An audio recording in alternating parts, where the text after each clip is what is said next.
Hello and welcome to another stream of Alan Wake 2 to continue my playthrough. This is the final October Horror Month stream day. However, if it takes me more time to actually finish this game, I don't mind continuing this playthrough into November till I get it finished.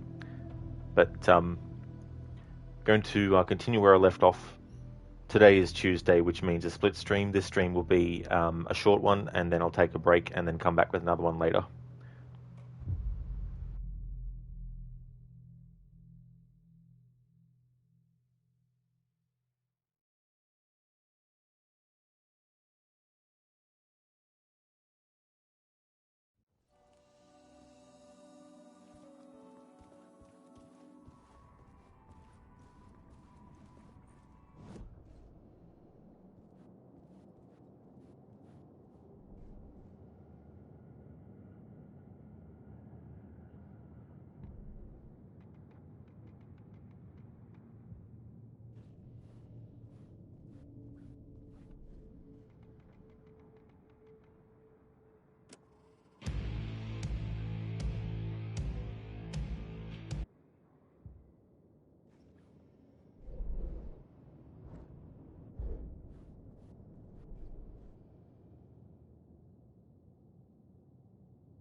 Alan Wake the musical.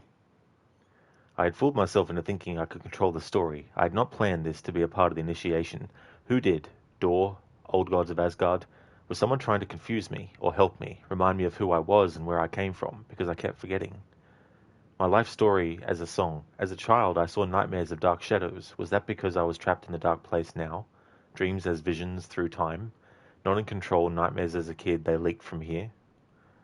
Well, it's all part of your subconscious, Alan, as well.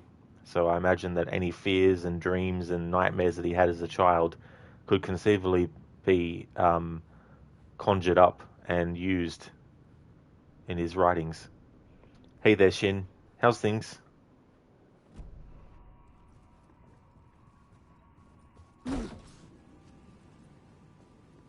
It was all about me. This performance the Dark Place was putting on. But I had no control over it. I knew how utterly lost I was.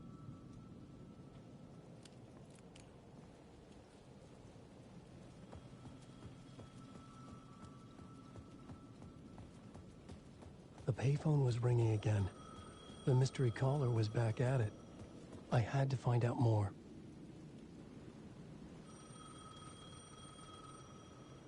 There's a dark cloud hanging over your head. Don't spread the word. Need money to buy books. You need help, good luck. Beware the dark. Light will show you the way. It was dreaded laundry day for you, was it, Shin? I needed to answer the phone. Well, Last hopefully time it's... the caller pointed me in the right direction. Hopefully it's all done.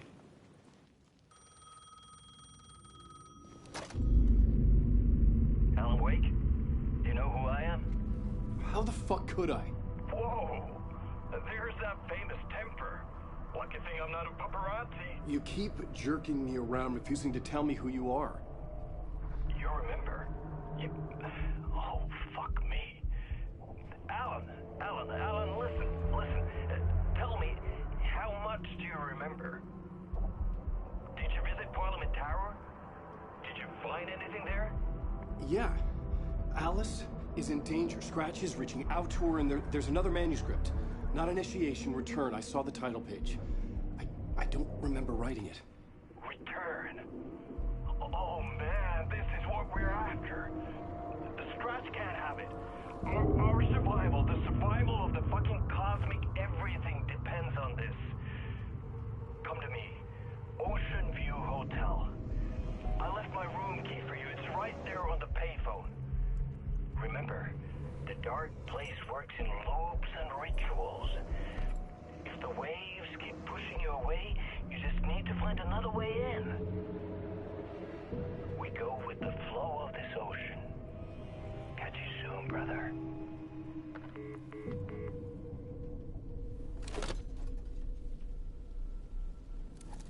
The Ocean View Hotel. A suspicious invitation to a shady meeting. Right on the money for the hard-boiled genre the whole city was built upon. The Ocean View Hotel. My destination. The Ocean View Hotel. We've been there before, or a version of it, in Control, as Jesse Faden.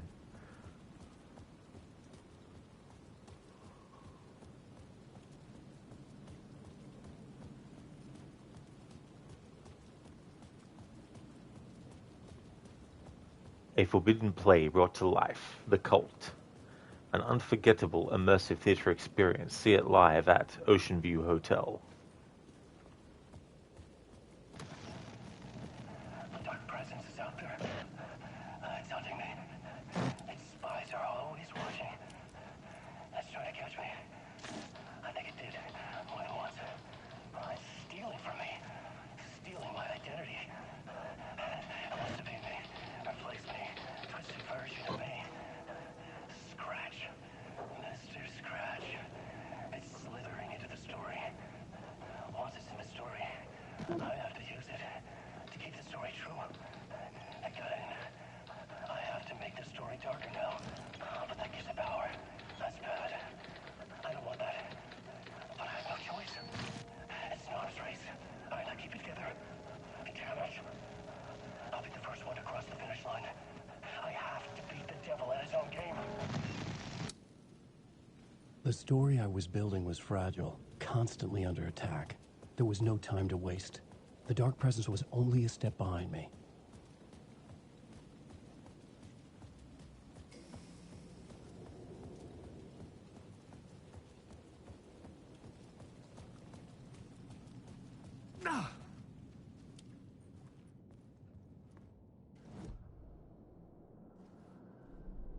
The Ocean View Hotel. Part 2, Room 665. Room with an ocean view. The mystery caller was back. He knew things. Wanted to meet me. The Ocean View Hotel. I would find a way there. The dark presence is out there. It's hunting me. Its spies are always watching. It's trying to catch me.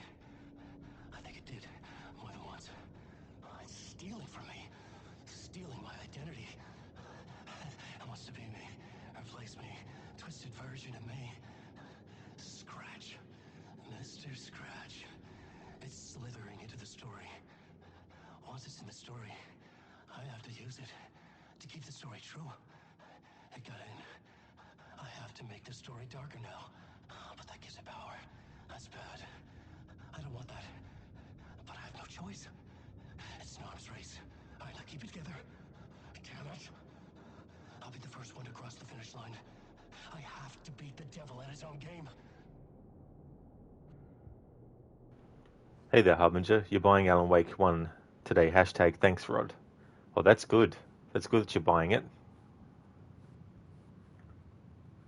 Yeah, I'm hoping that people who hadn't played the first one, but played this first, also buy the first one. Knowing that it's very different, though. Like, it's a different kind of way of controlling the game and all that kind of stuff to what you're seeing in Alan Wake 2.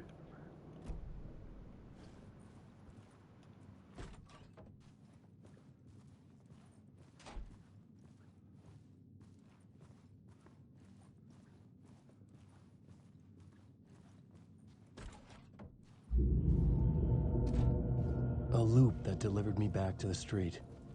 What did the mystery caller said? If the waves keep pushing you away, you just need to find another way in.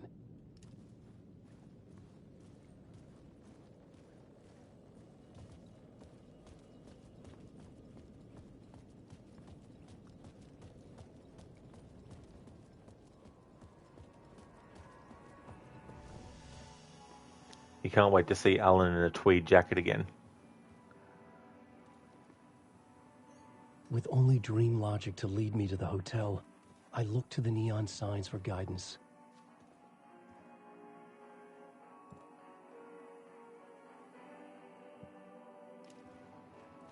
Artie and the janitors.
the dark place wouldn't let me go that way.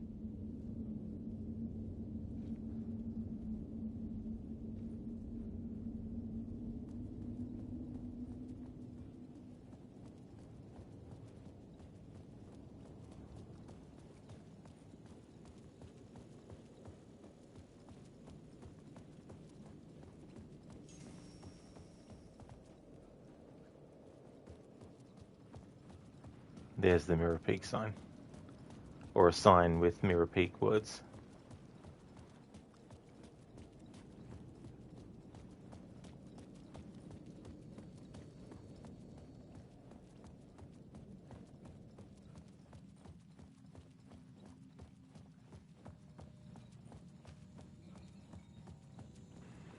AWE, Altered World Event.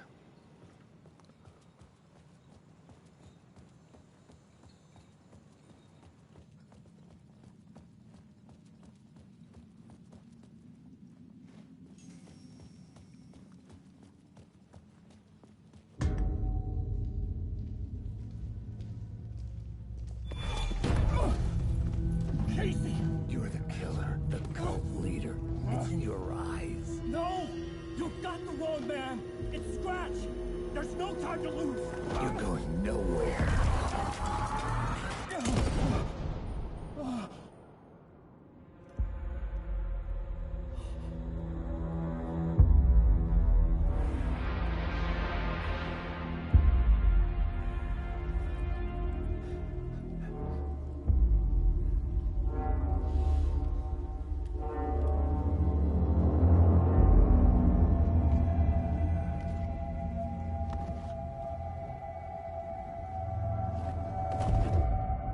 I was dead tired. I just wanted it to be over. It was all my fault. I'd had this dark place in my head for so long. Sometimes I'd forget the pain was there. Like it was the way you were supposed to feel. I was not in a dark place. I was the dark place. The source of it all. The vessel. Me and the writer. We were the same.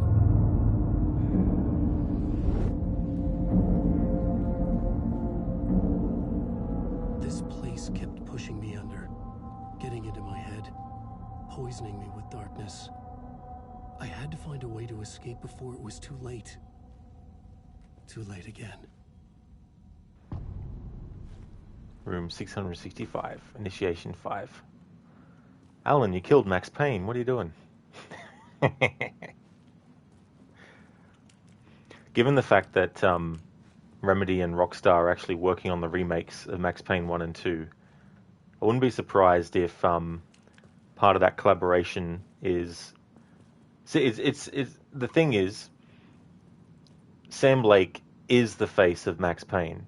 So if you have Sam Lake's face in an Alan Wake game and it's being used, obviously people who are fans of Max Payne, especially the first one, who recognize that he's the face model for Max Payne, are going to naturally think that it's Max Payne. But it's not. It's Alex Casey. But it's come about as a result of the fact that Remedy couldn't use Max Payne, and so they had to come up with another character to actually use in Alan Wake that Alan himself had actually written. I wouldn't be surprised that if things had gone differently, if Remedy had still retained rights to Max Payne after Max Payne 2, I would not have been surprised if they would have wanted to make it that Alan was the one who created Max Payne, But of course, the way that things ended up, they could only do a homage.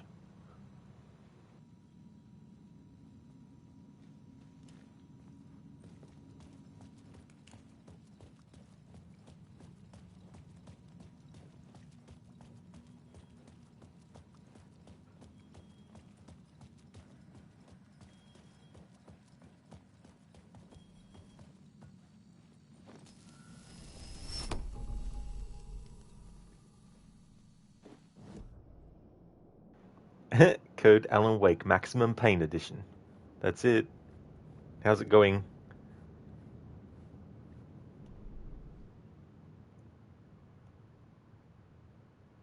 Interesting. No notes on what we just witnessed. Interesting.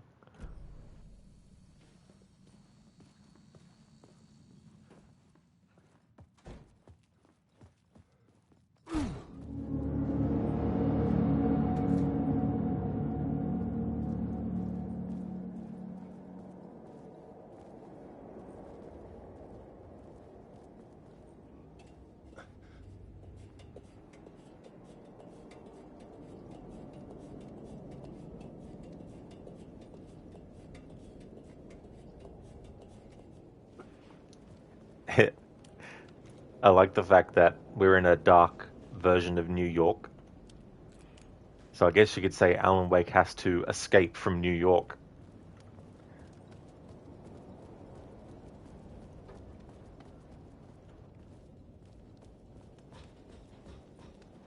Code, another morning, this time however someone freezing the fridge, some water meter readings, rest of the day probably market visit and more staring into a wall. Well, it definitely sounds like you've got some things planned out.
The light cut through the darkness.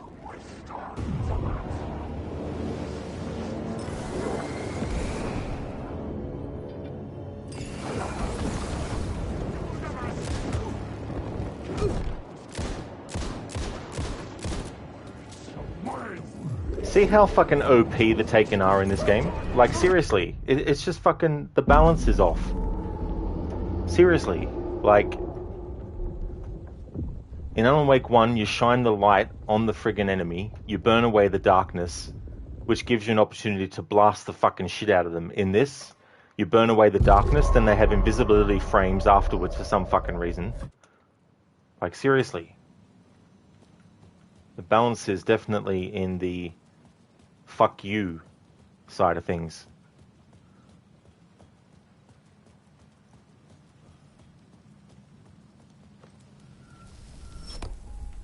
Like, seriously.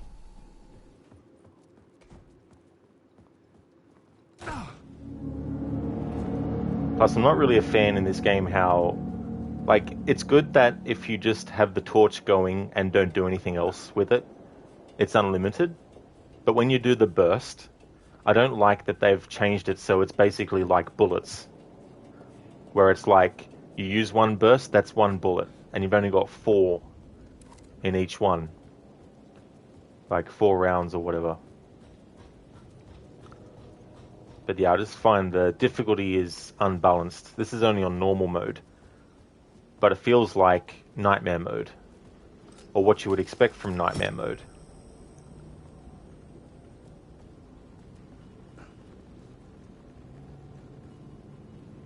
I don't know, maybe it's because they've added upgrades for your weapons. And so they've had to make it by default that your weapons are shit.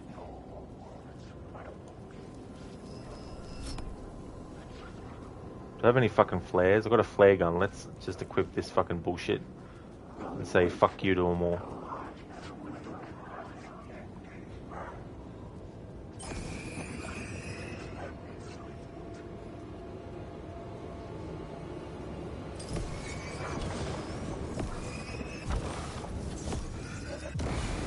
This was the moment to destroy it. And how did that not do anything to all of them? Come on, game. The flare gun is practically friggin' useless in this game.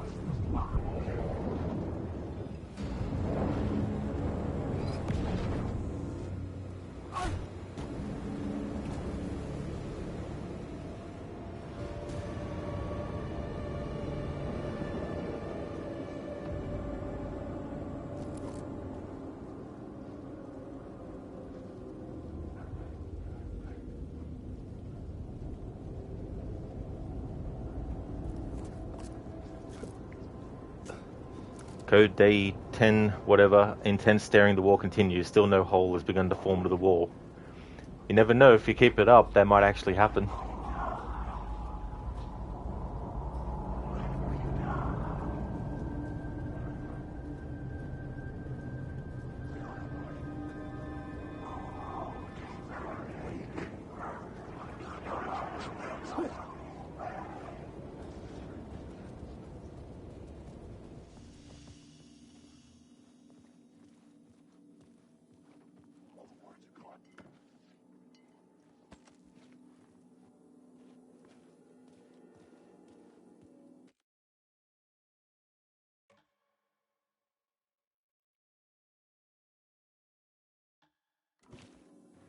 But yeah, I think it was a better system with the torch in the first game. You have an amount of batteries. If you shine the light like that, it uses the batteries slowly. When you do the burst, it uses up them, well. But then if you actually wait a bit, it will refill itself. Whereas in this game, it doesn't work like that.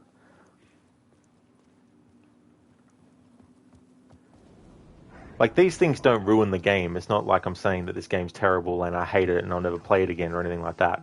It's just that the more I play this game, the more I notice that there's definitely a lot of decisions that they made with certain things that make it better in the first game. But then again, because this game is going for more survival horror, I've got to remember that it's emulating newer survival horror games like the Resident Evil remakes, where resources are limited, enemies are way overpowered than you are, kind of thing by default.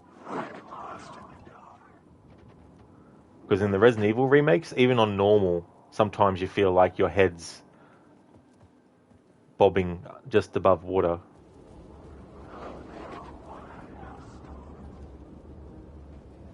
Of course, it'll be closed on me.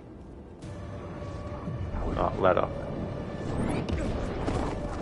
Fuck off.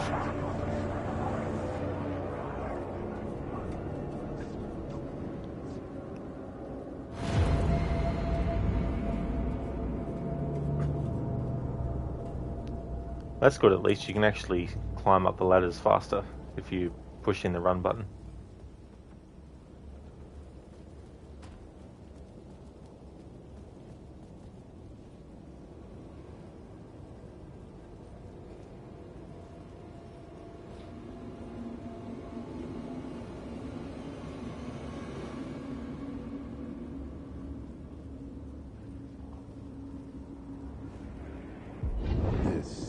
Suck you dry if you stay here for too long.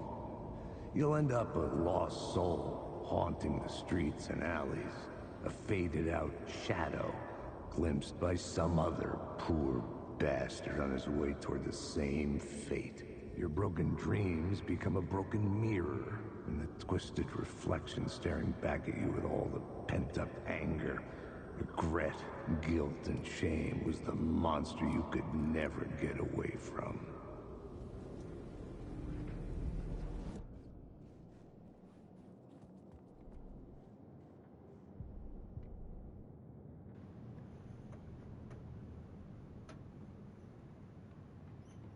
They really need to fix this glitch where even entries that you've already seen get flagged as ones that you haven't yet.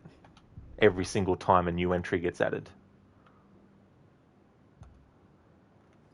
Which is just utterly confusing the player. Or maybe it's just me. Sometimes I wonder. Sometimes it's like brick wall responses. Alright, plot board. Let's have a look.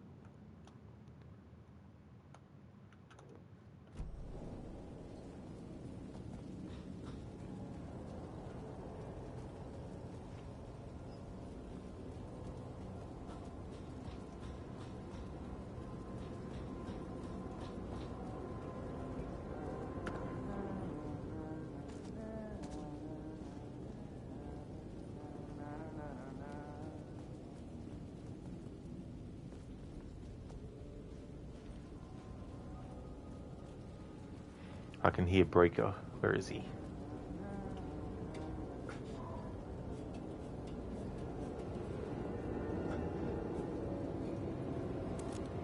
Hey, Alan. Tim Breaker. In case you don't remember again. I know, Tim. I'm remembering more now. It's good to hear, man. How's your search for Mr. Door going? It's not great. This dream we're in. Putting a lot of roadblocks in my way.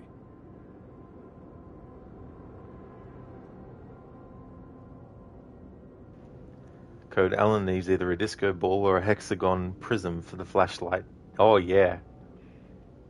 That reminds me of A Plague Tale Requiem. There's a character that you meet, and she has a prism that you can use to reflect the light onto things, creating distractions for enemies or lures for enemies and stuff like that by burning the grass and stuff. So you think this is a dream? I'm not ruling it out. You know, my dreams have always been incredibly vivid. They feel real until the second I wake up. In dreams, I'm often someone else. A different person with a different name, living a different life in a different world. Alternate realities, maybe. But certain things don't change. Like Door. Sometimes he dreams of alternate realities. Did someone say Quantum Break? Sean Ashmore plays the main character in Remedy's Quantum Break. The sketch you have does look like the Door I know. The talk show host. All I know is the Door has something to do with what's happening to me. And he knows that I know. He's like some sadistic mastermind torturing me.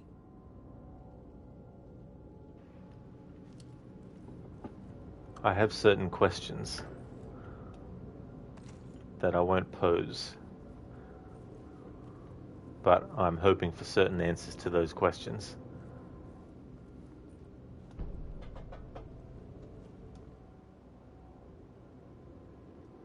Remember, I was at the morgue. I was about to give the evidence to the FBI. Door transported me here to this dream reality. Why? What is this place? A dream? Feels like it, not real. No place, every place, all places, any place.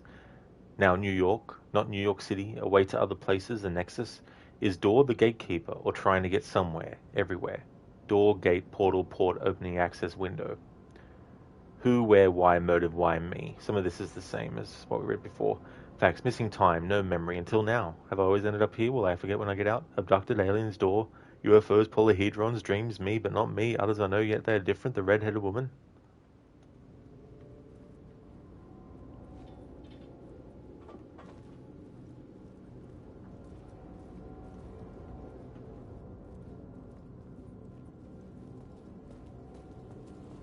I'm lost in the wake. Sorry, Taken. Wake cannot answer your calls right now. Please never try again.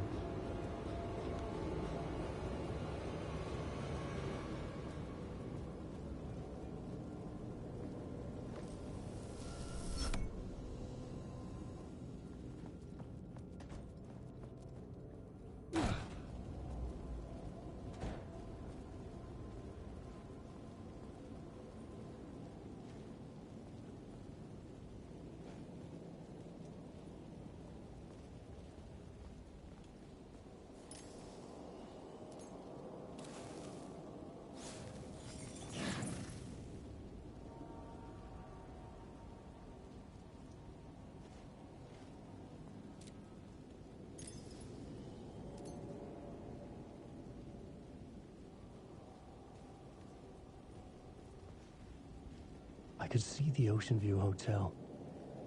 I was getting close.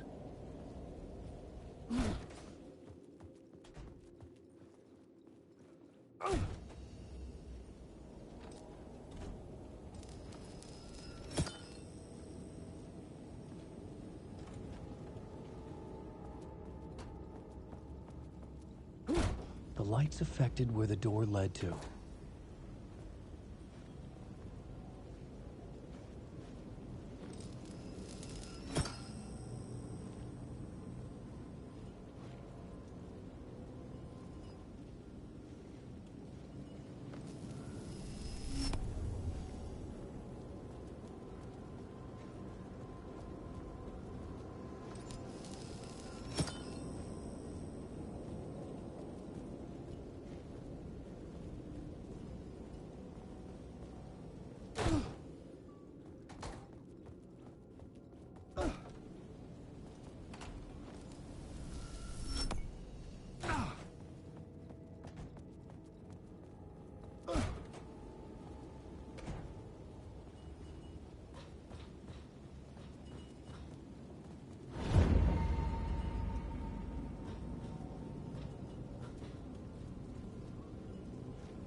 I can't fucking remember now how to friggin' activate this motherfucking thing. This is the best angle to get at it from as well. I don't know if it's a proximity thing or just not in the exact right pixel fucking spot or not. Or what it is.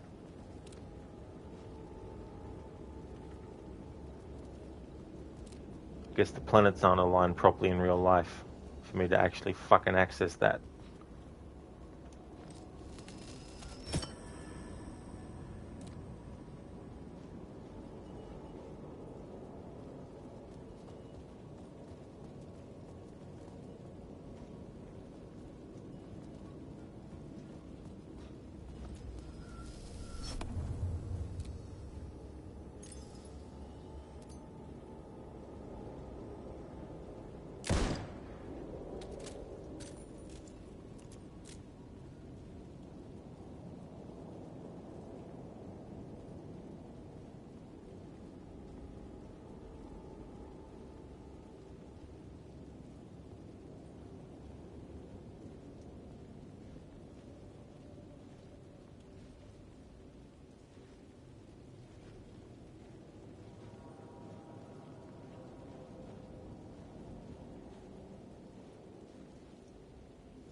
This is the only way I can get to this.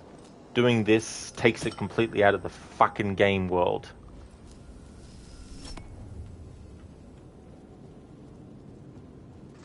So if it's not lining it up with this circle, then what the fuck is it?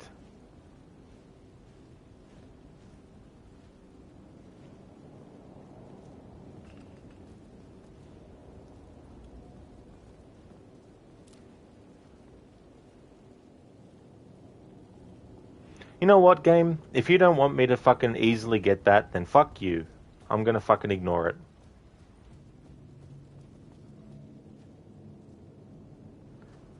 You've made me so angry, game, I don't even want to fucking bother with something that should be simple to fucking bloody activate.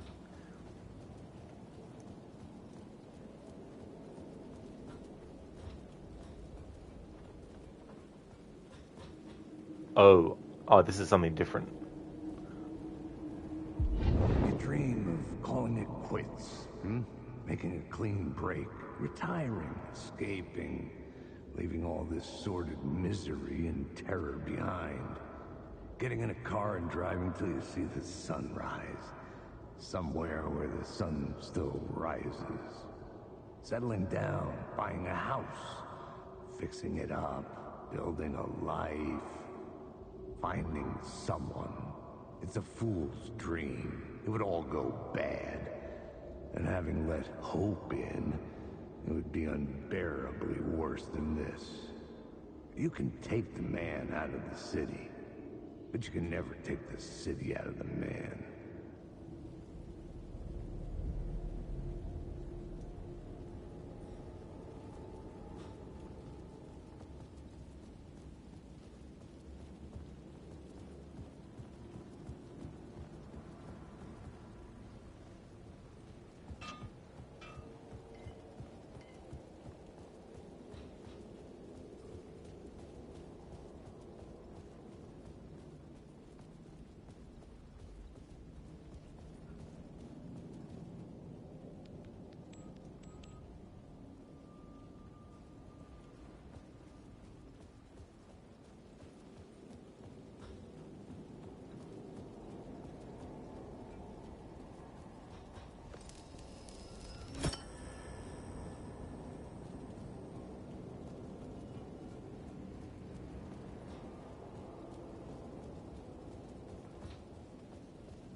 Alright, flashbang grenade. Maybe that will actually do some good.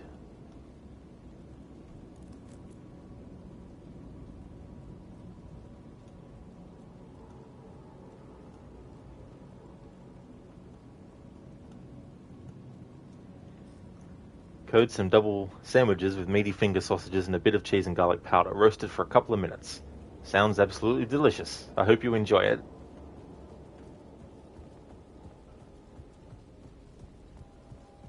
I could use that shotgun.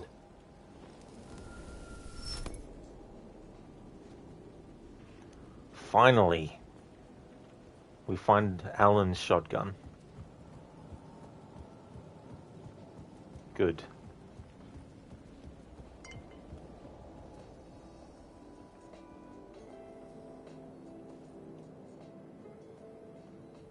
Bar menu, Manhattan, $20. Lake on the Rocks, $20.50. Shotgun, $19. Negroni, $20.50. Ocean View Cocktail, $25.50. Old Fashioned, $22. Gin Twist, $25.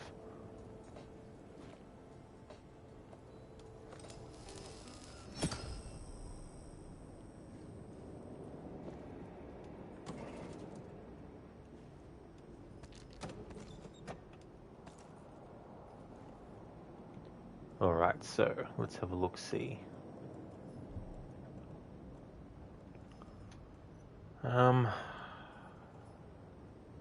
Fine, I'll waste this.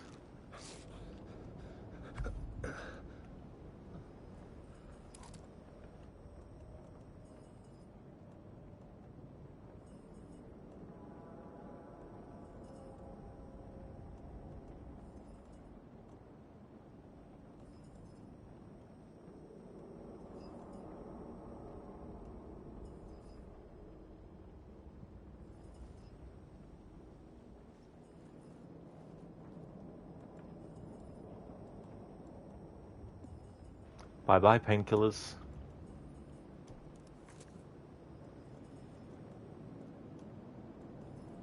Discard. Gotta make room for the shotgun. Oh my god, don't tell me it's like 50 fucking squares. Fine, I'll lose all the painkillers as well. Still can't fit the fucking Jesus fucking Christ. Fine, discard this. Oops, didn't want to do a quick move. Now can I pick up the shotgun? Thank you.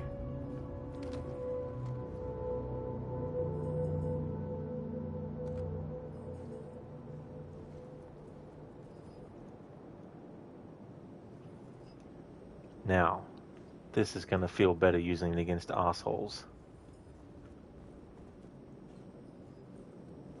Hey there, Afro. The bar menu caught my eye.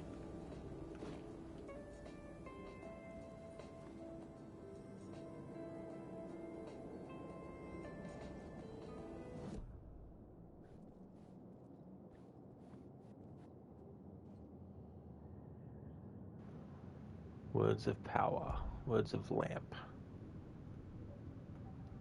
Words of gun.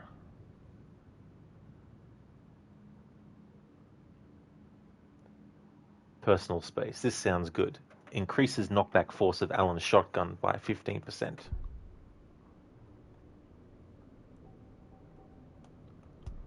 Words of lamp. Restores 5% max health when using flashlight boost on hostile shadows. Provides 10% chance to stun enemies on flashlight boost. Provides 25% to read flashlight charge and kill an enemy. I'm going to do in the headlights. Being able to stun enemies on a flashlight boost. Something you should have been able to do from day one, but, you know. It's a general thing in games now that anything that usually would have been given to you, default, now you have to spend skill points on.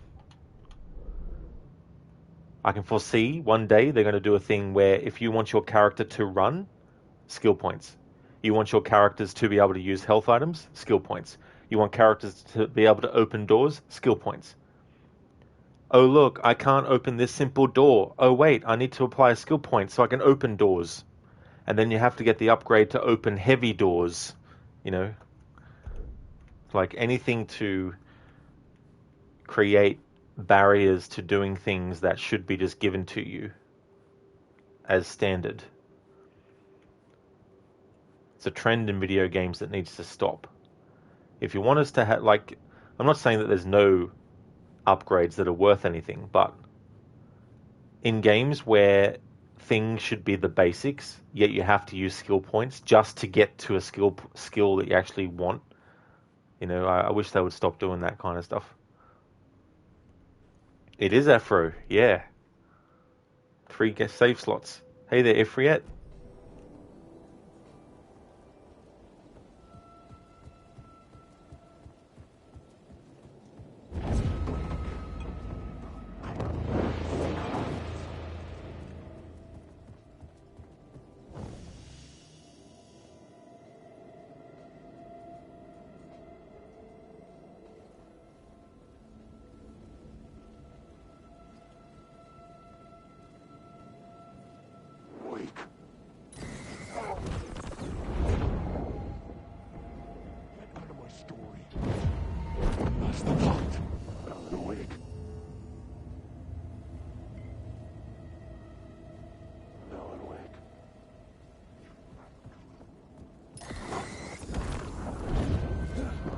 Oh man, I tell you fucking what. I'm sick of games doing this shit. When I am fucking using an item and then I'm switching to shoot, do not delay how fucking soon the game recognizes I'm doing something. I hate that shit. I finished shining the light, then immediately went to aim, but he didn't aim.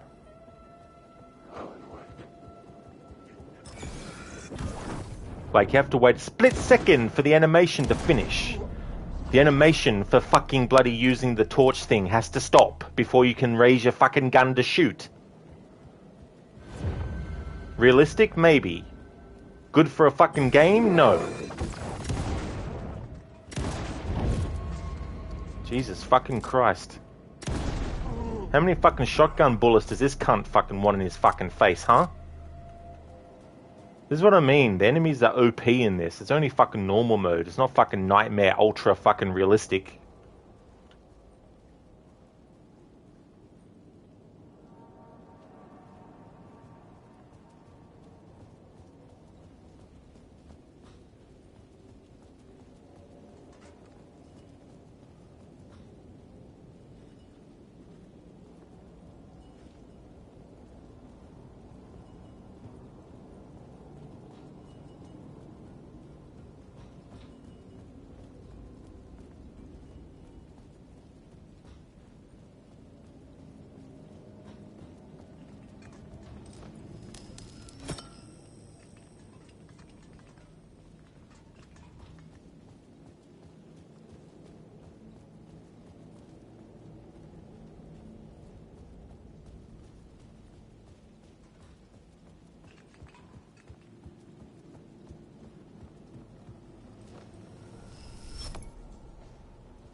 Code gain ability to try string. SP zipper equals SP. That's it. Skill points for breathing. Your character won't survive unless you actually get the skill point for them to breathe. Hey there, Afro. Oh, I already said hello. Whoops. You know this one from the demo. I don't. I actually didn't look at anything before the game came out, except for the announcement trailer. Back in 2021. That was enough for me.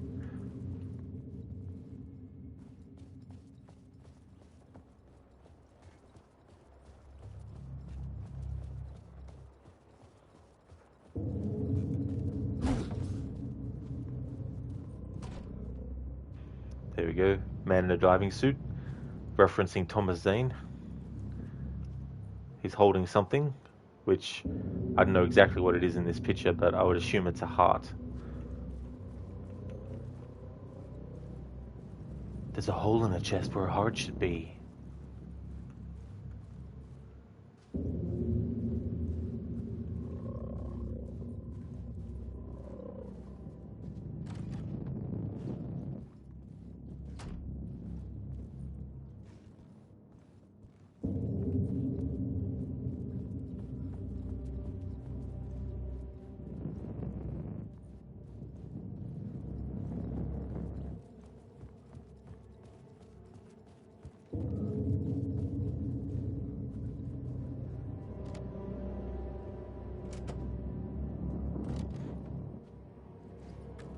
The room was empty except for the projector. More games. Was the film a message waiting to be played?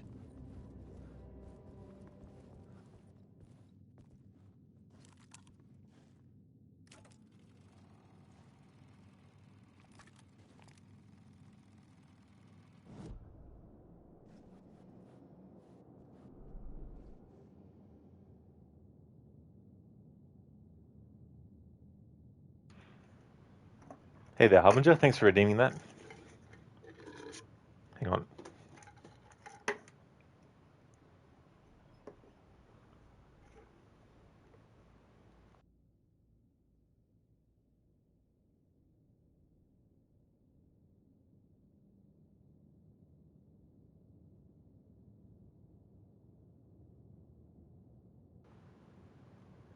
Dad.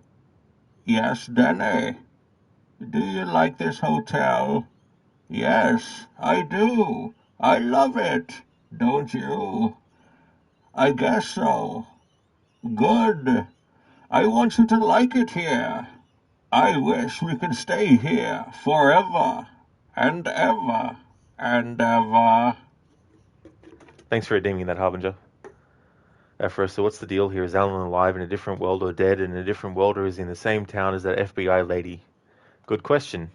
I'll find out when we get to it. These are questions that I can't answer without potentially spoiling it.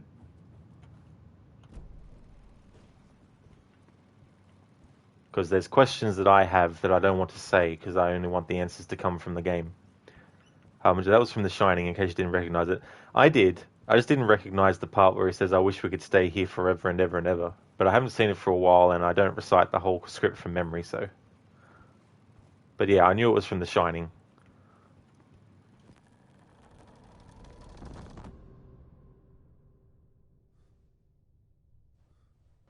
The name Jack and Denny Torrance kind of gave it away.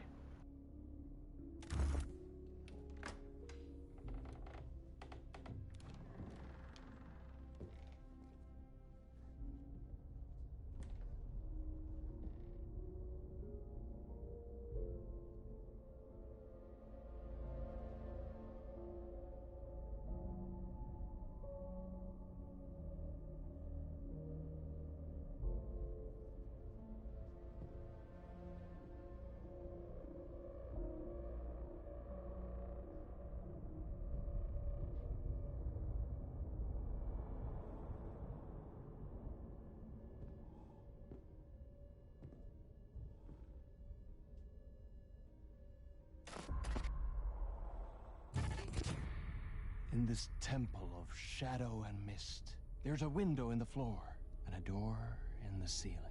There's no knowing, am I standing still, or running, or kneeling?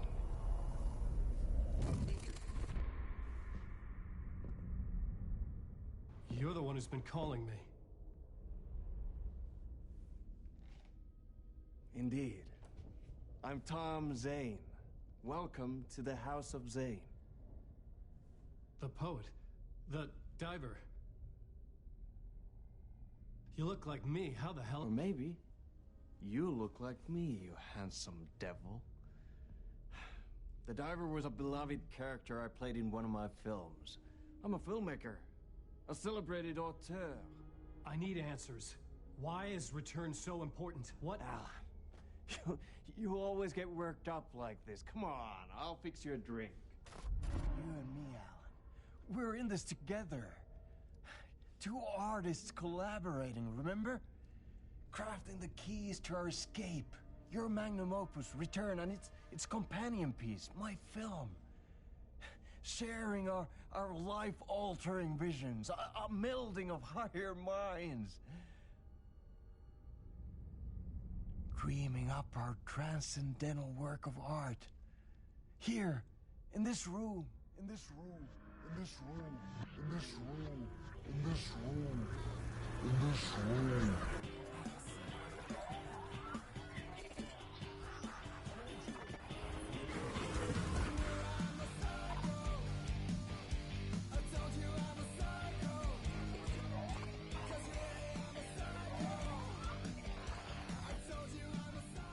Clicker. It's Return, but because we return.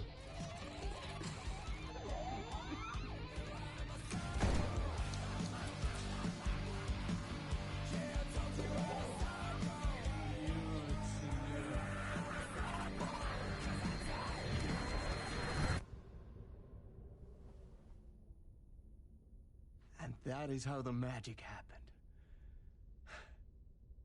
Enough of this bullshit. Alice is in danger. I need another murder site to go further. Back to Parliament Tower. Scratch is... Your wife is safe, back in the real New York. But Scratch is reaching for her through an overlap. Return is the key to escaping the dark place. You need to get it before that freak does. There's a murder site here in the hotel. Let the waves of your writing carry you there. Hello? Nice, Jesse. If anyone asks, you were never here.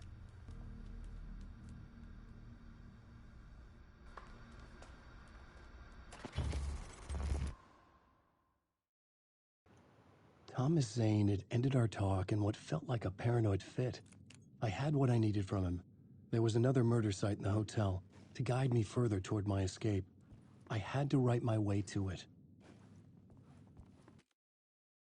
Yes. Jesse and Dr. Darling. Afro, hello, Mr. Wick. Yeah. Yeah, I keep forgetting that John Wick was the first man to have long hair and a beard while wearing a suit. Afro, yeah, he kind of sounds like Eivor's male voice actor. What was his name? Magnus Brun? Yep, Magnus Brun. Brun. So that song, Psycho, was in American Nightmare. Mr. Scratch sings it. Yeah, Harbinger, the games are actually Epic exclusive. On PC, that is. For a typical 70s cult dude, oh yeah, that's so funny. Ilka Villi, who is the physical actor for Alan Wake, also playing Zane. That was so cool. Harbinger, Jessie, she is dynamite. 100%. Afro, who is Jessie? So Jessie is the main character in Control, who you play as. Jesse Faden. And Dr. Darling, the guy that was with her in the glasses, he's in Control as well. And the voice actor for Alan, Matthew Peretta, actually plays not only Dr. Darling's voice, but actually acts as him as well.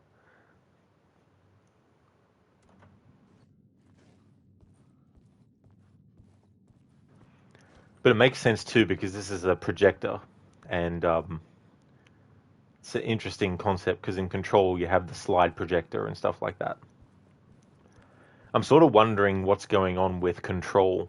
With the FBC, I mean. Like, I've got my own theories, but I don't want to say what they are because I don't want the answers. An idea nagged at me. I could almost reach it.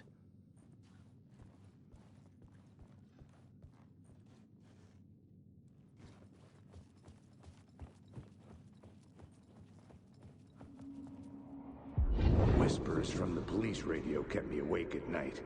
The word through the ether. A murder in the backdrop of a play featuring a murder cult. How meta can you get?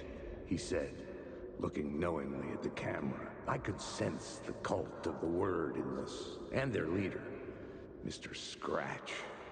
Rumored to be Alan Wake, the writer who'd gone missing years before. The hotel was a perfect setting for a Casey story. I was on the right path.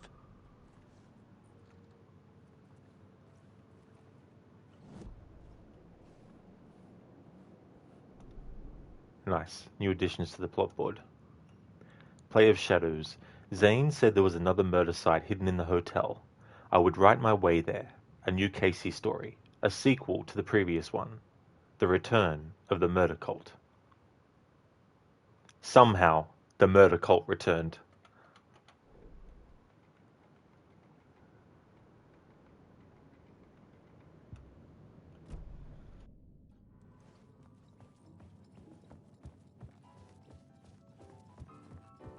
I would start at the entrance lobby.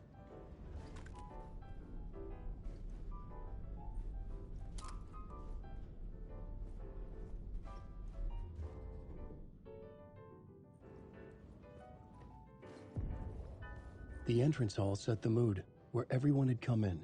The victim, the murderer, the detective. An idea, clear as a vision, waited for me here. Makes me think of Dark Pictures, The Devil in Me, at the start in the prologue, where you have this newly married couple going to the hotel.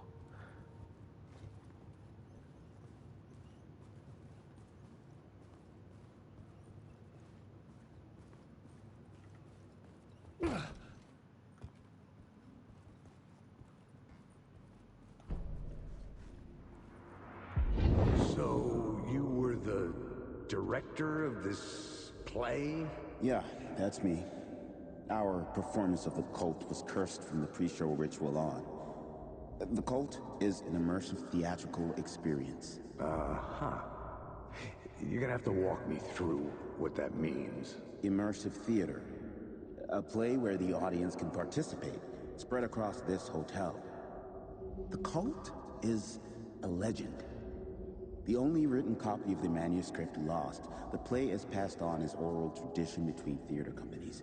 Each company only performs it once. The play was said to have special power. We were like kids playing with a Ouija board. And when you call for the devil, he will come. The pre-show ritual. That's it. Set it up. Start from the beginning. What I like is that, in a way, Mr. Scratch is similar to Randall Flagg, the Dark Man in Stephen King novels. He's this being that I first came across in The Stand, but he's a character that has appeared in other Stephen King works, because Stephen King has his own little like multiverse and shared universes and all that kind of stuff. And this has always been my pitch for a Stephen King-inspired horror game. You play as a writer who is trapped in a jumbled up reality based on Stephen King novels. So the worlds of like Carrie, The Shining, Christine, The Fog, Misery, all these sorts of stories that he has written, The Stand, Pet Sematary. Elements and characters and events and everything is all jumbled up. And the main character has to actually put everything back in its proper place. So you would have to encounter, say, who could I say? Christine the car, right? And one of the parts of the game would be you'd have to try and lure Christine back into its own world.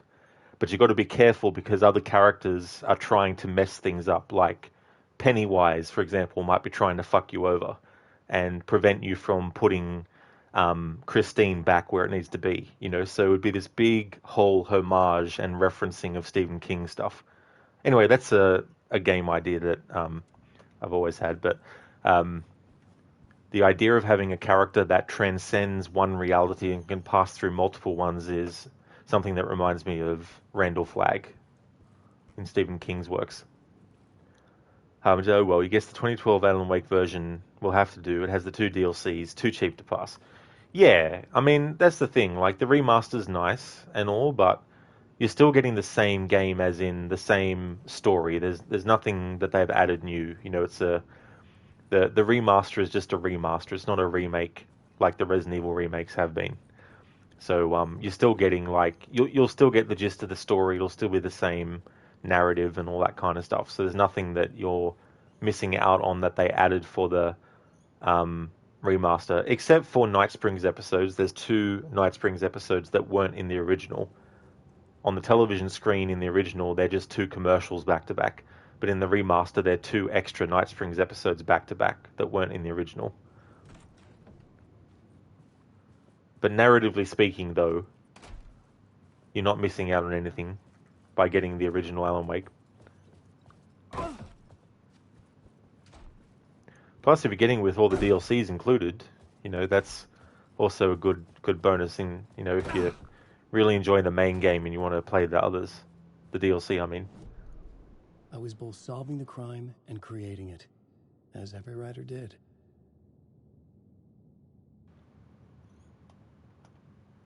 Play of Shadows. I had to keep it interesting, find a twist, a meta layer, a theater play about the cult, a play with a supernatural reputation, the play infiltrated by the real cult.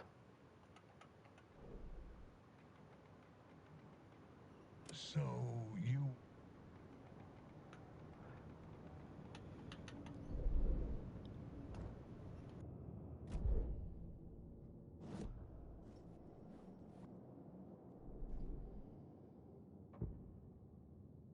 Entrance hall, pre-show ritual. Preparations were underway for the theater play.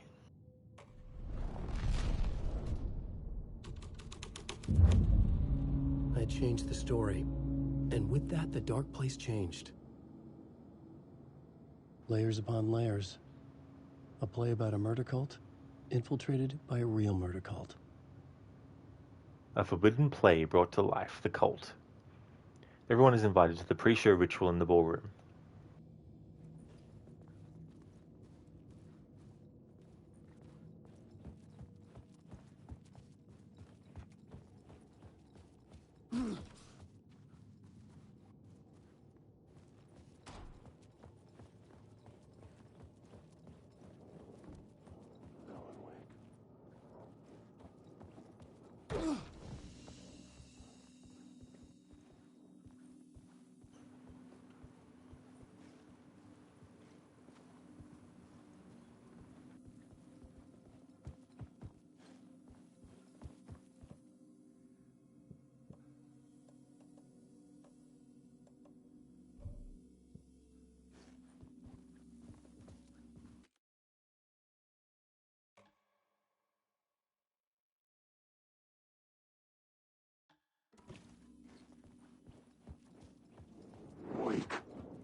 Is Capcom releasing an unannounced game in 2024? Maybe a Code Veronica remake? Well, I mean, if they do, I wouldn't be surprised because they've definitely had enough time to make it. Considering Resident Evil 2 remake, they've already got Claire's character model to work from with Code Veronica. And it takes place not long after the events of Resident Evil 2 as well. So they could literally just reuse the same character model and not have to do anything different to the character model to, you know, make her a bit older than what she is, you know, or anything like that.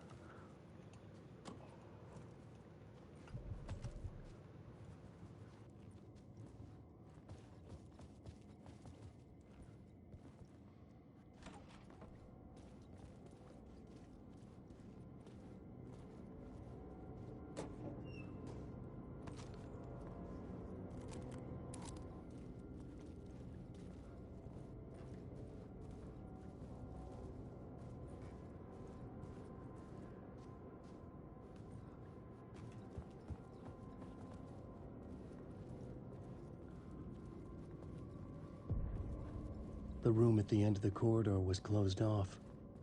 It felt significant. Something terrible would happen there.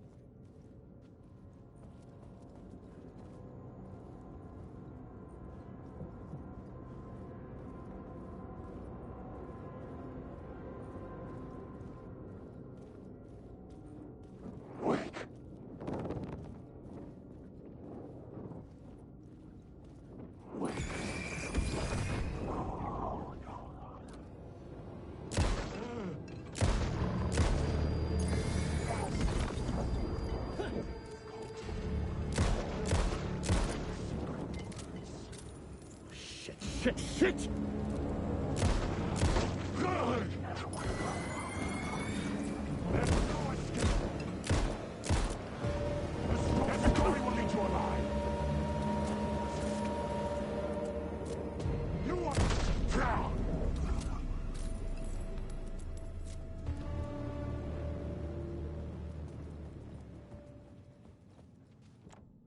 I needed to find the key.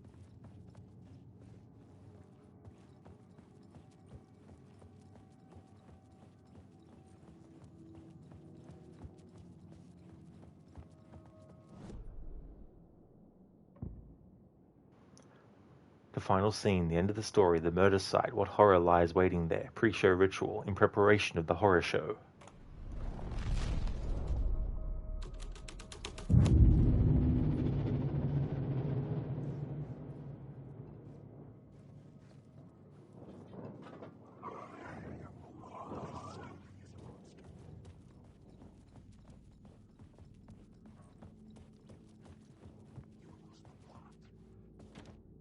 I didn't have the key.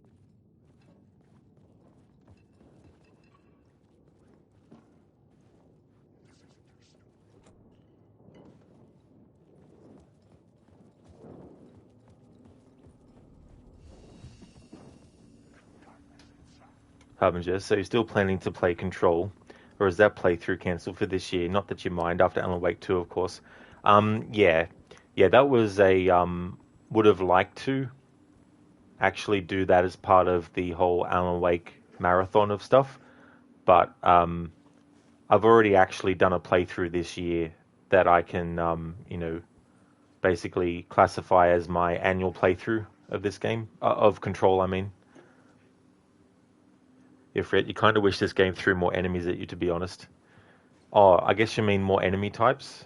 Because I think the enemies, as they are, in terms of, like, their difficulty is enough.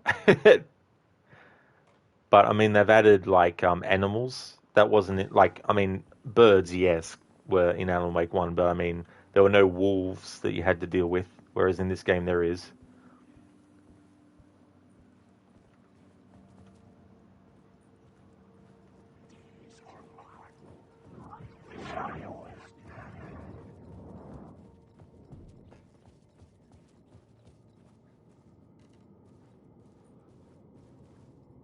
Oh, both, honestly, yeah. Yeah, I don't know. I personally feel like the enemies are OP enough, however many they put, let alone putting more. like 2 enemies, and they can make quick work of you. Especially the enemies that can teleport behind you.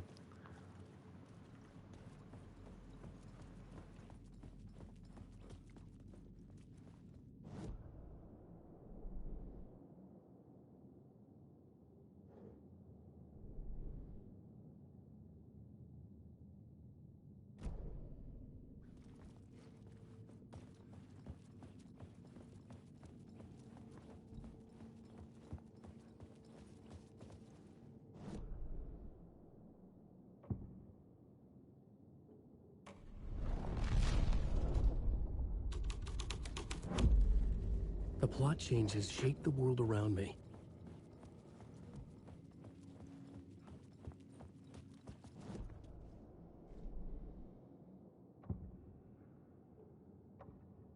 Changing a plot element in a scene without being there was impossible.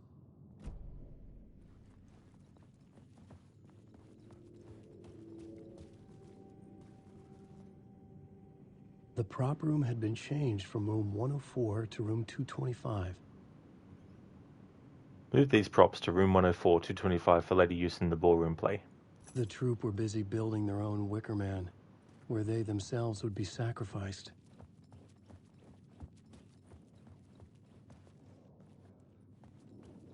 Wake.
See this bullshit? These enemies are way too OP for this difficulty.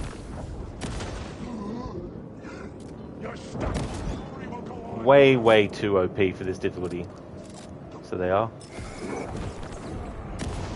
This is normal difficulty, not fucking ultra super realistic hard.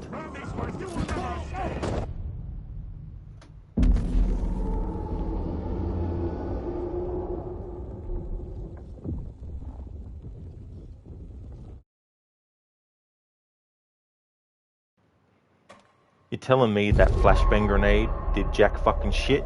Bullshit.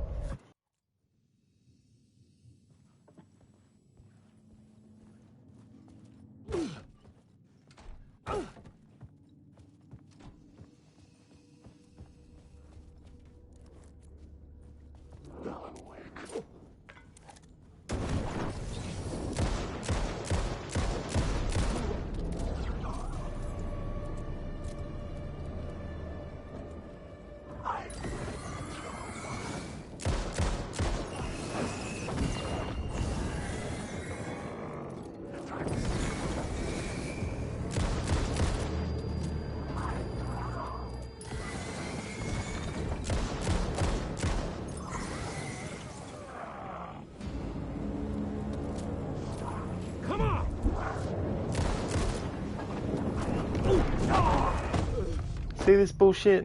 No. In the future, I'm playing this on easy if I just want to fucking play through the story. Normal mode is fucking nightmare mode, as far as I'm concerned. They've just made these enemies way too OP for the difficulty.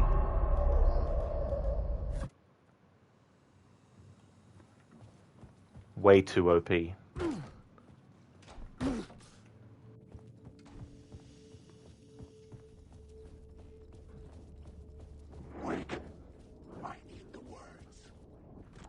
I've got a word for you. Fuck off.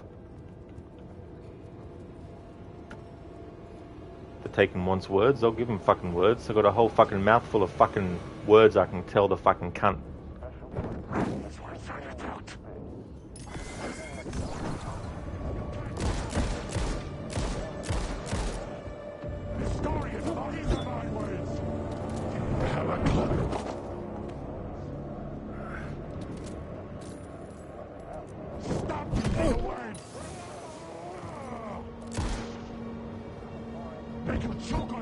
What the fuck is going on? I got no fucking idea because glitching. Clipping through shit, ducking, it's like, fuck off.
Nail-biting, absurd, and thrilling.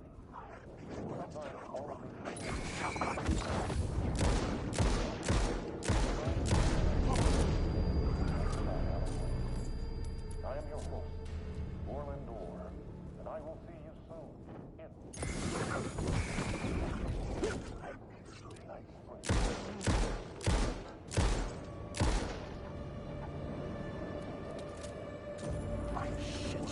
Shit!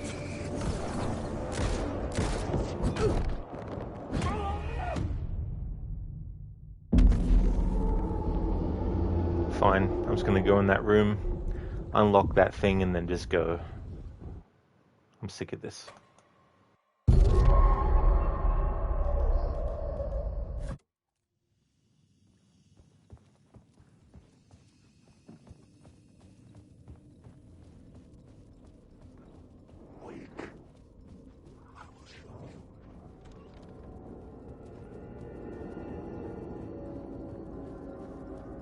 Night Springs, a special place.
This is where they gathered before the play.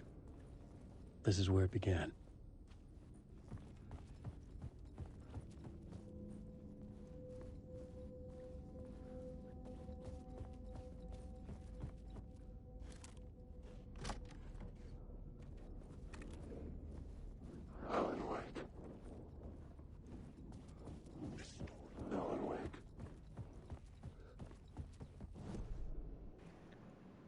Rehearsal room.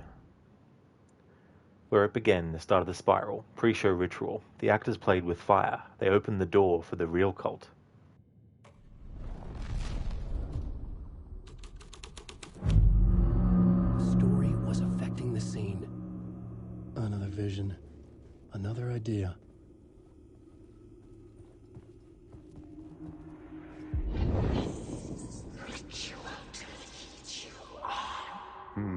Why set up a play in a hotel? Why this hotel? Because the rent is cheap? No. The ocean view was perfect for this. It's said to be haunted. Dark stories about Murder. Death. Suicide. Supposedly, an actual cult once performed an unspeakable ritual to summon something in the ballroom. Did we summon the same thing? Tapped into something horrifying? It seemed like it was part of the play, but it wasn't. Does that sound crazy? You don't want to ask me about crazy, kid. A haunted hotel. Yes. That's a trope for a reason. Another good Stephen King story about a hotel is 1408. It was a short story, but they turned it into a full-length movie as well.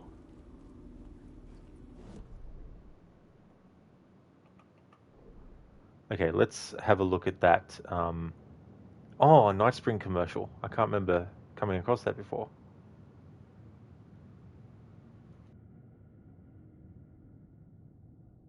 Night Spring. Oh, this is what the night. Okay, all right. I wasn't expecting that to be considered a Night Springs commercial. Night Springs, a special place, a shifting space, existing in a countless number of parallel realities. Sometimes a quaint small town, sometimes a hulking metropolis. Different every time we set upon the road that leads us there. And yet, like a half-remembered echo of a fading dream, always familiar to us. These are the stories that take place there. Awe-inspiring, macabre, terrifying, heartbreaking, nail-biting, absurd, and thrilling. Sometimes all of these things at once. A haunting new season of mind-bending episodes written by Alan Wake. I am your host, Borland Dorr, and I will see you soon in Night Springs.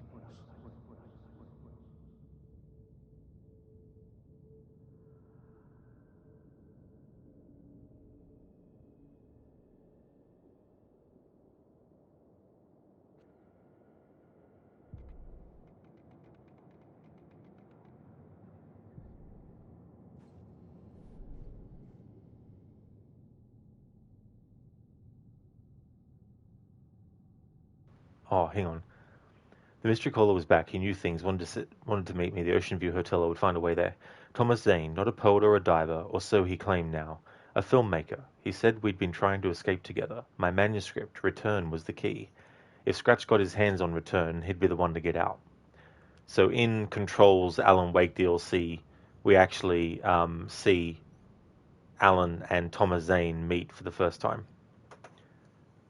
Jacada, thanks for redeeming the random Red Dead 2 quote.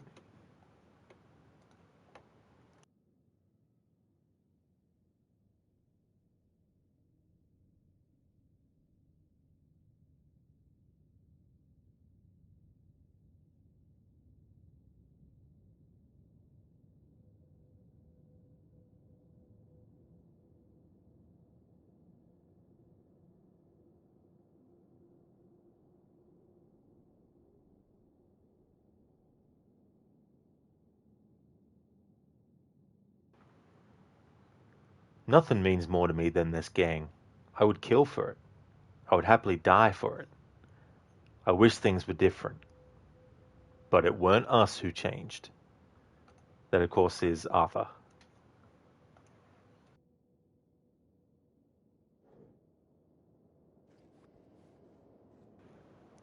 What happened to the Arnie scene impression? I didn't reactivate it.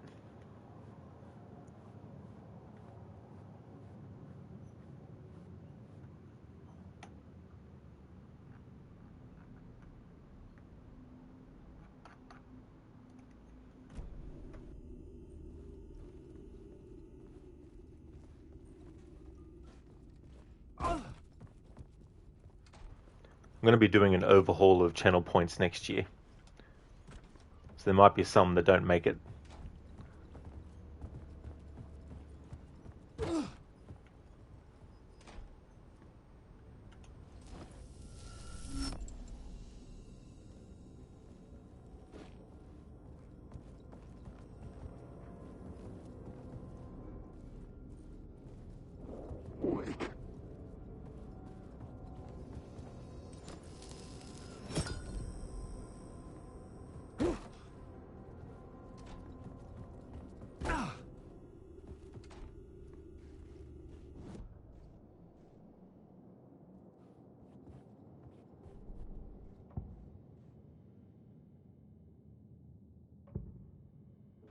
Haunted, the play was a ritual, waking up a dark sleeper.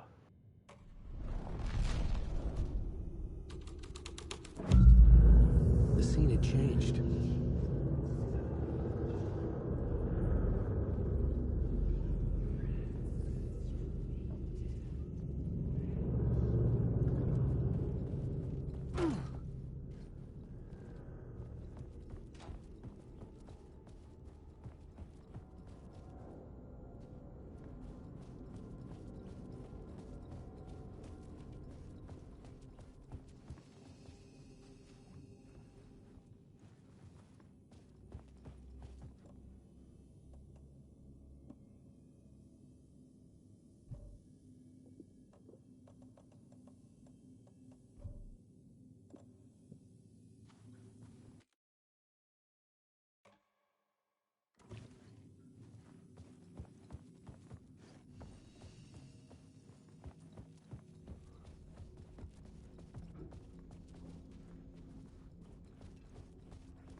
It was locked from the other side.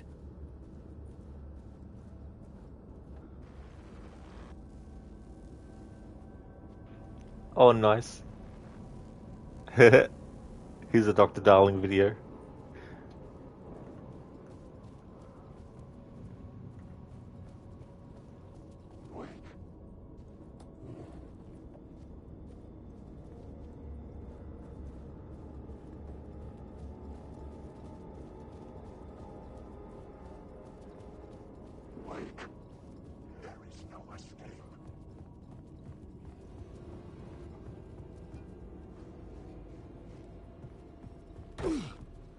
Hey there, drama.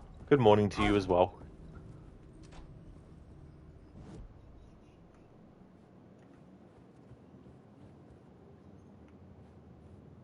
Oh, isn't it something we can... Aw. I was expecting that video to be something that we could actually watch. With Dr. Darling. Oh, fine game. Usually all the things you see on televisions in this game can actually be rewatched.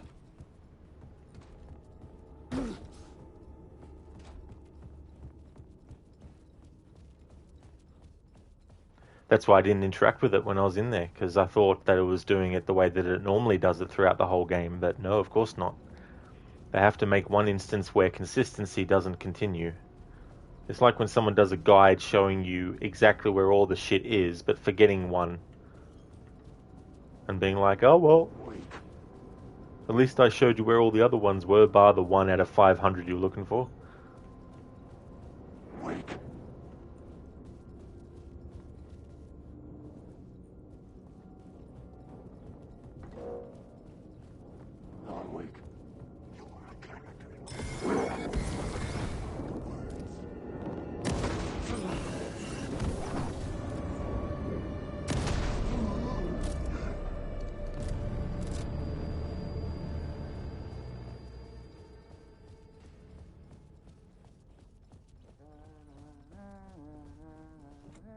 I couldn't get in.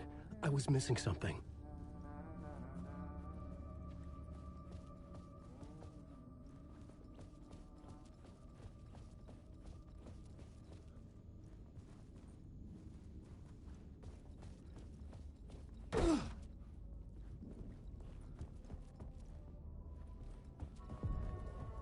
The ballroom would be the stage of a key scene in the play.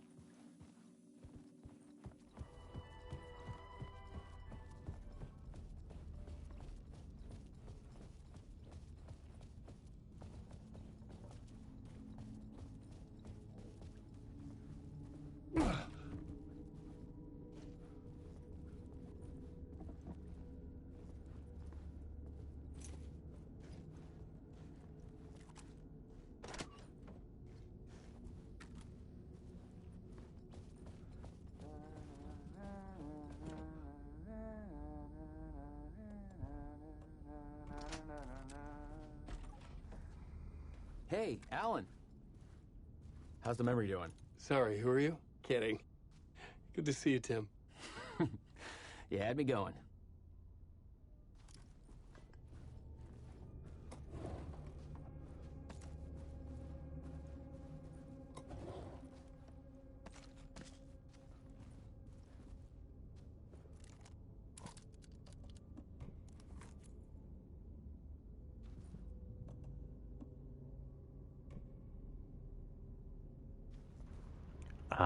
Game. I don't know what's going on with this game sometimes. Equip. Why is it not equipping? Why is that coming up as a... What? Talk about glitches. Why is the paint... Fuck me dead.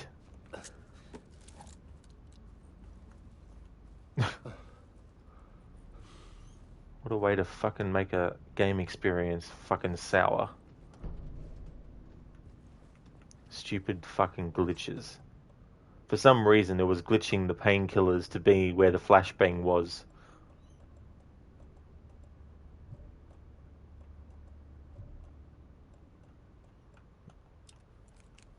Cozy place you got here. You know, your disappearance from Bright Falls is still the only thing that folks talk about. Well, that and Deerfest. Is this where you ended up back in 2010? You know about that? I am the sheriff of Bright Falls. Or I was. Finally, the question I've been dying to find the answer to. Are you related to Sarah Breaker? She was the sheriff of Bright Falls back in 2010. Yeah, she's my cousin. I had a police sketch made of Door based on my dreams. I sent it around and Sarah recognized the face from an old case file from the 80s. I moved out there to look into it and became sheriff after she left to join the feds. Oh, okay, so Sarah is now a federal agent. Cool. I wonder if she will become a FBC agent. Hey there, Star. Welcome on in. It is Godfather, yes, Sean Ashmore. So Deerfest is still a thing? Oh, yeah. Yeah, it's bigger than ever. You know, I got zapped here right before it was about to happen. Funny, me too. What was in the case file about Door? Not a lot of details in it. A local man named Warland Door went missing near Cauldron Lake. Eyewitnesses claim he was struck by a bolt of lightning and just vanished. I never found any official records of a Warland Door living in town or anywhere. Another dead end.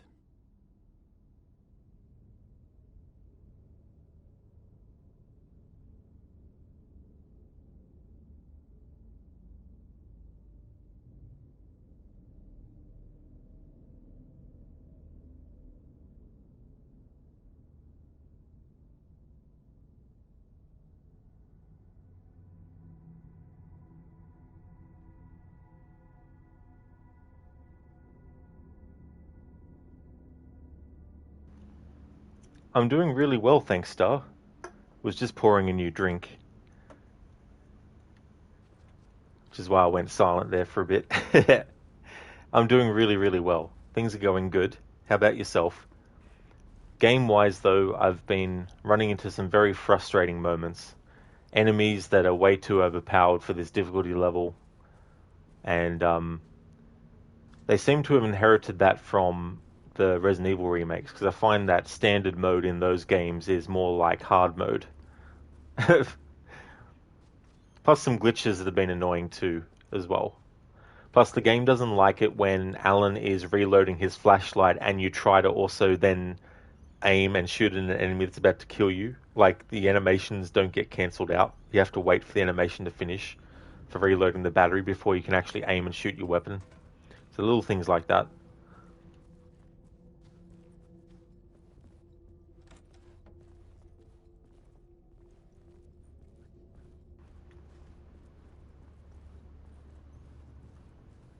Allergies as being a butt later today is going to suck. Oh no. I definitely know what it's like to have allergies. Absolutely hate it.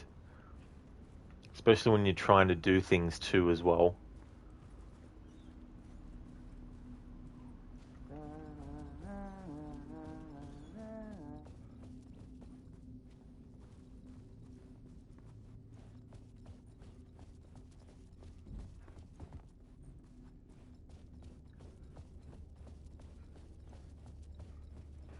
Oh, I see. Yeah, so you're going trick-or-treating. Yeah, of course, that's right, yeah.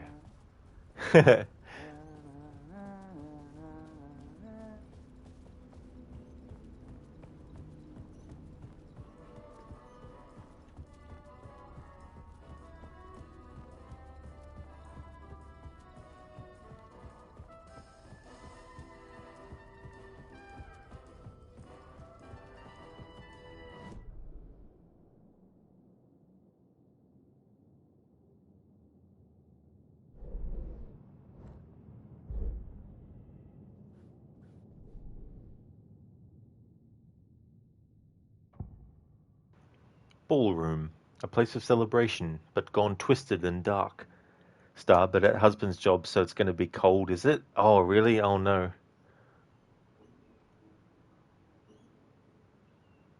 The troupe prepared for their performance, calm before the storm.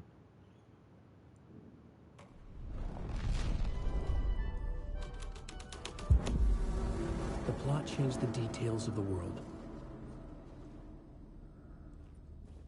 The cult in the play was called the Cult of the Tree. With their deer masks, they were the backwoods echo of the cult of the word's urban horror.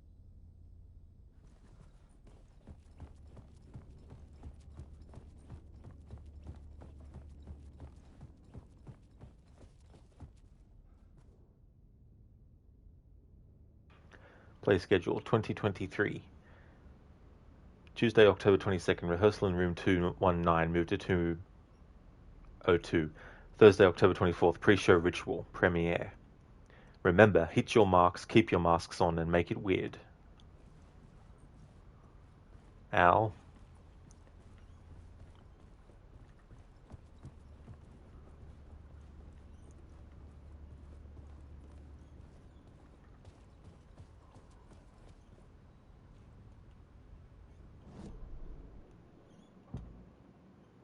Haunted.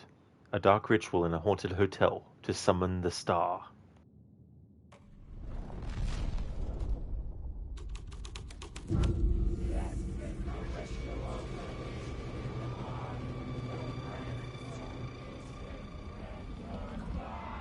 It's getting real, all right. I recognized my writer's room on the stage. I almost dreaded the ideas this would conjure up.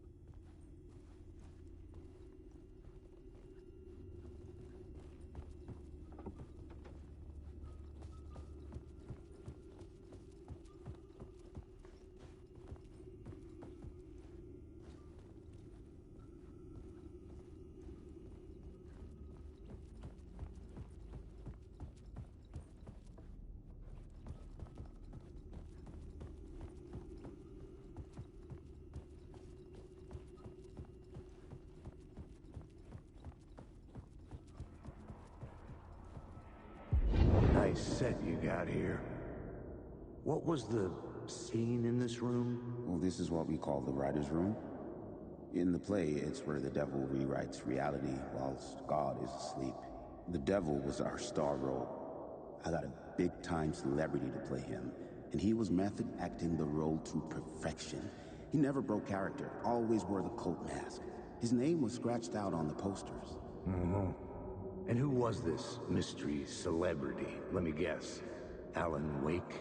I wish I could tell you, but turns out there were masks upon masks. Whoever he really was, shit got weird when he was around. Some of the crew joked that we'd actually hired the devil to play himself. Mr. Scratch is the devil. He was born to play the role. I had to agree with Casey on that.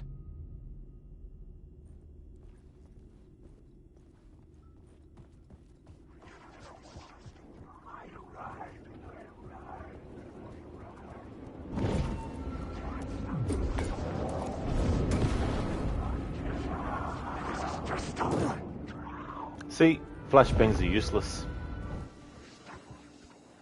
They are absolutely useless. It's ridiculous. I don't want a quick save. Jesus fucking Christ.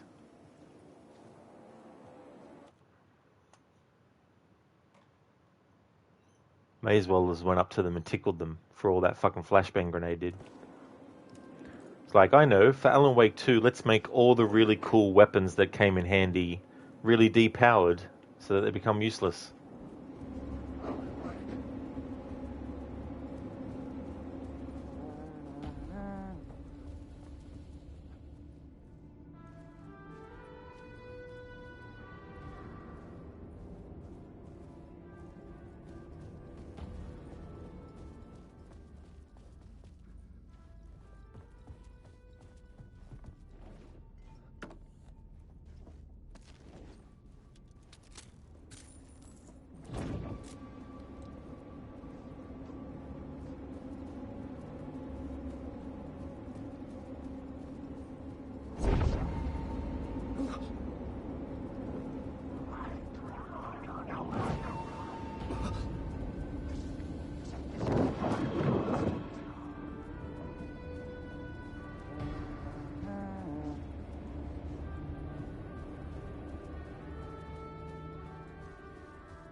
The devil was summoned, the murderer, Scratch, lurking behind the cult, an echo of what I was going through, to make my narrative ring true.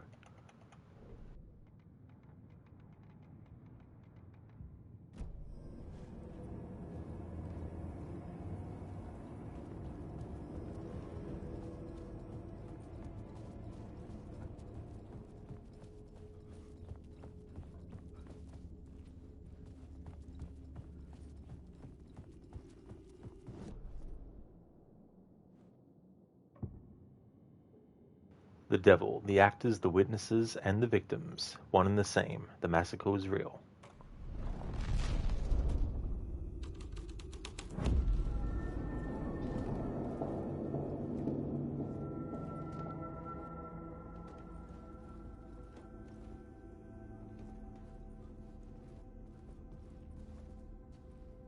This was not the ritual murder site I was looking for.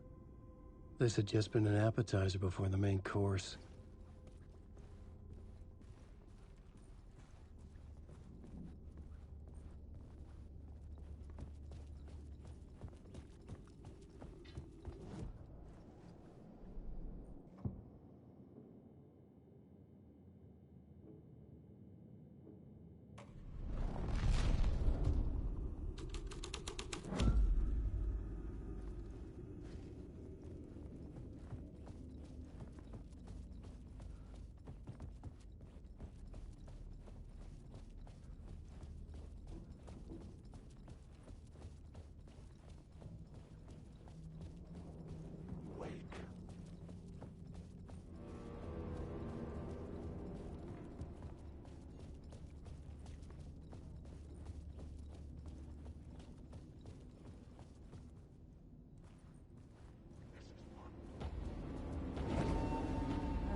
Why didn't the flare kill that enemy?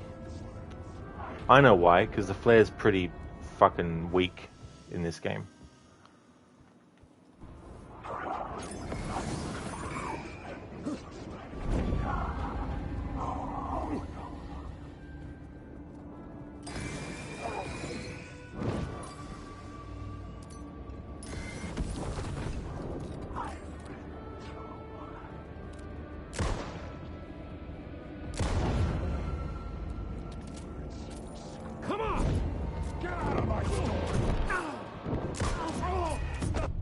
See this bullshit too? Why could Alan not fucking aim and shoot there for a split second?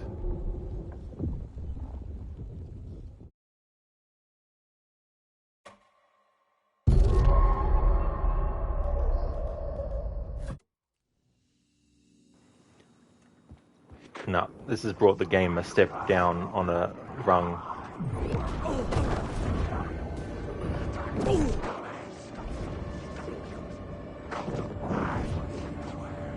Absolutely ridiculous. Flare guns do jack fucking shit. Flashbang grenades are weak. It's all fucked. This game loses a point.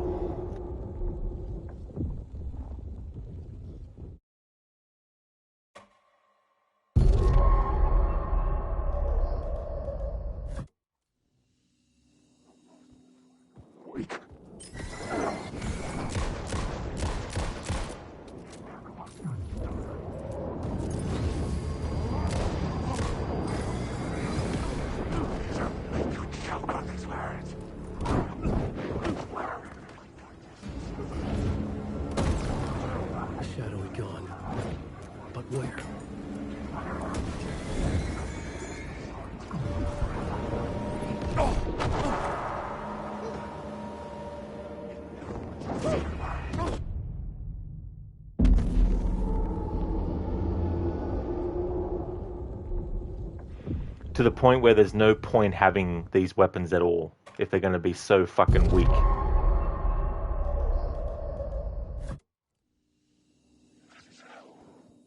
Alan, wake.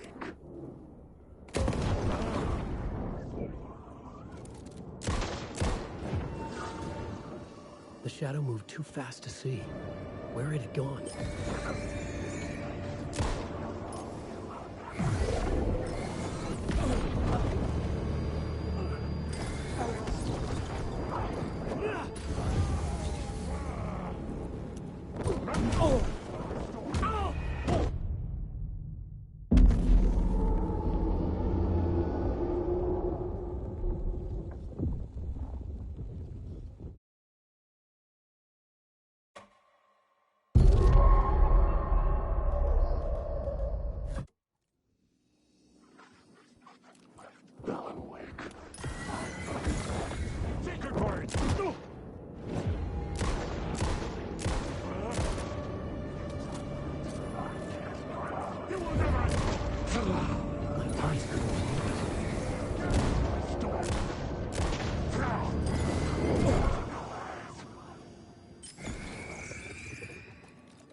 Well, that was my haven.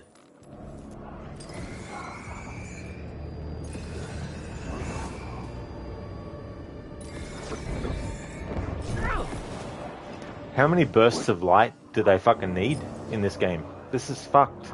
It's ridiculous. Like, seriously. How many bits of fucking flashes of darkness? Or are they blocking it now? Fucking cunt-ass fucking shit. Absolute fucking bullshit. Absolute fucking bullshit. Absolute fucking bullshit. Bullshit. Absolute fucking bullshit. All these fucking weapons are fucking useless. Burst of light, useless. What the fuck have you done to this game, Remedy?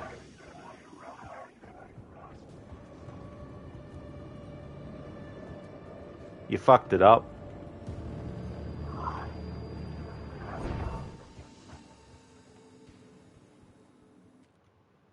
Absolutely fucked it up.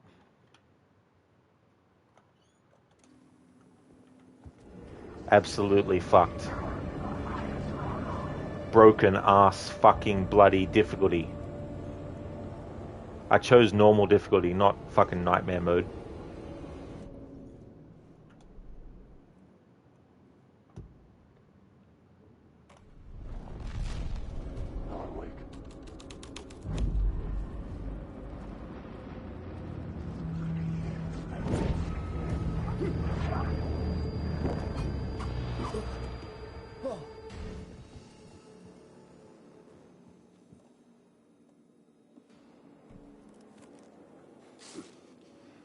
Yeah, Star, it seems so.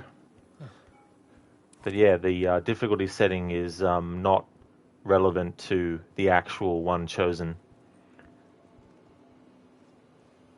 I hate when games do this. I hate when they make weapons that were good in the previous game shit in the new one.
I'm just going around in fucking circles.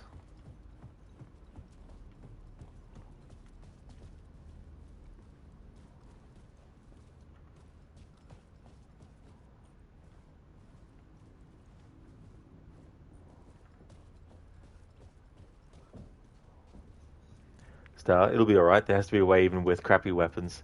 Yeah. No, it's just they've really, really nerfed the flare gun. They've nerfed flares. They've nerfed flashbang grenades. They're useless. They don't work. You may as well have gone up to the enemy and flicked them with your fingers for all the good it does.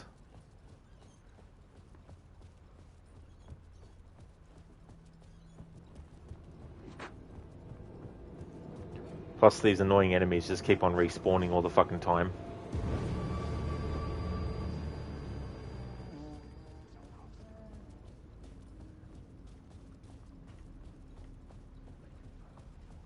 I'm still really liking the story, but the gameplay and my opinion of it has just really been reduced.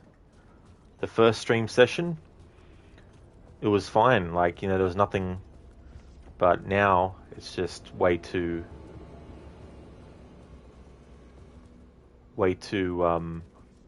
unbalanced. So for future playthroughs, I'm just going to do, if I want to do the story, like maybe I'll do like other difficulties in the future, but in terms of like playing through the story in the future, to enjoy the story, I'll just play on easy.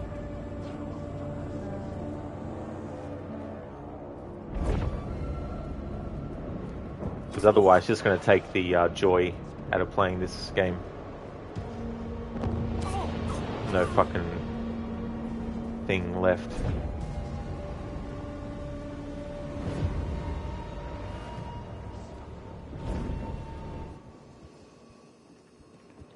Try might be effective. Yeah.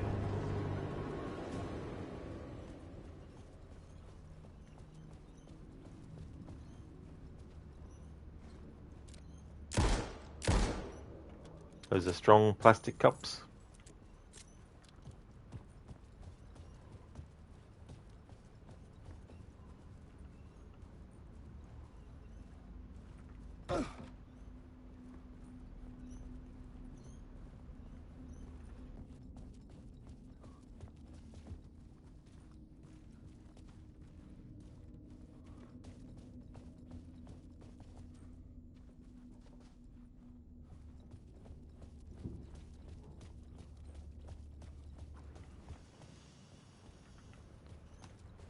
Now I'm back here again.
Follow the devil's trail, huh?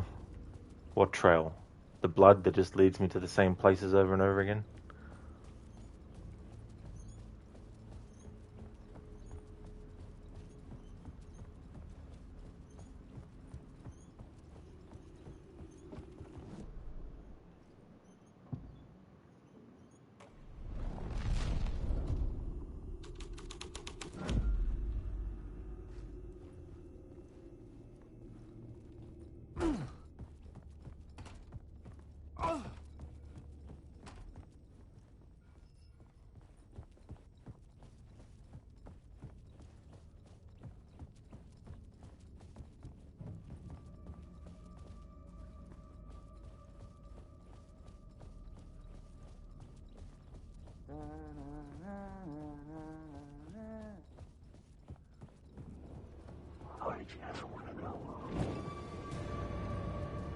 Alright, just kill me so I can get the last save loaded. I can't remember which save I made because it says there's 5 saves, all saved 10 minutes ago.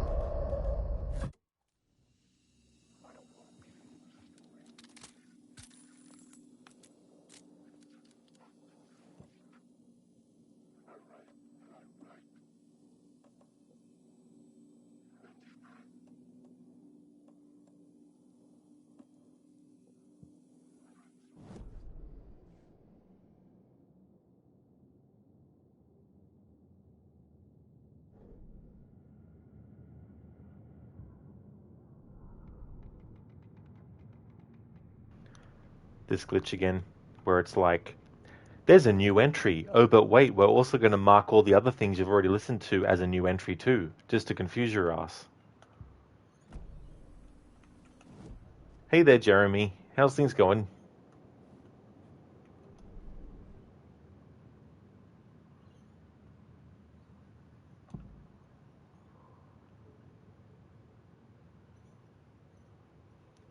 The devil led the way with darkness boiling in his skull.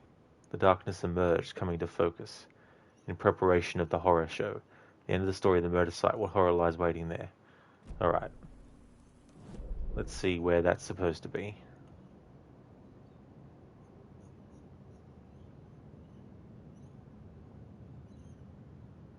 Ballroom, final scene.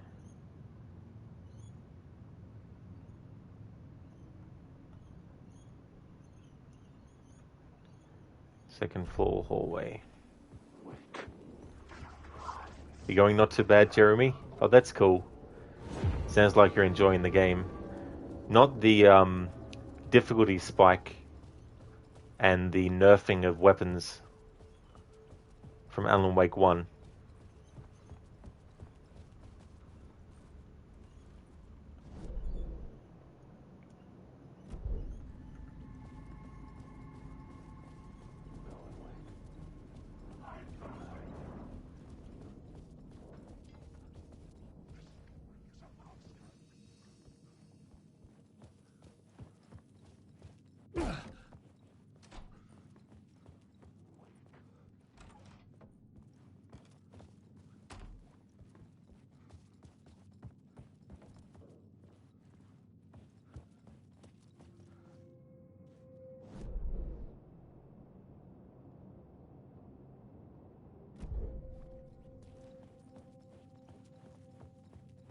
Alright.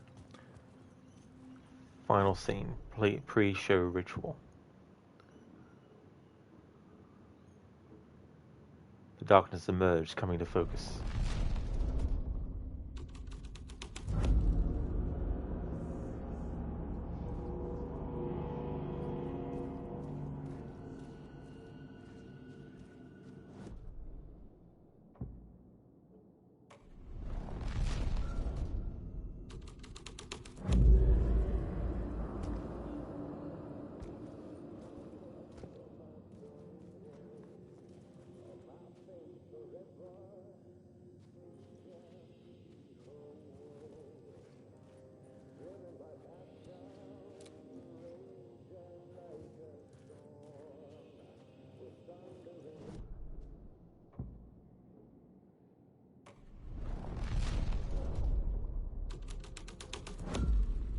The scene changed with the story.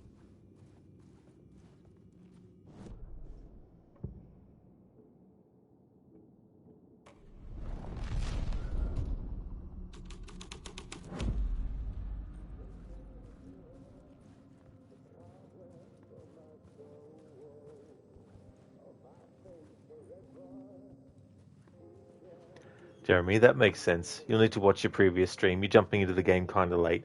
Yeah. Yeah, I'm not really a fan of how they've done the battery in this game too. Because they've made it like ammo in a gun.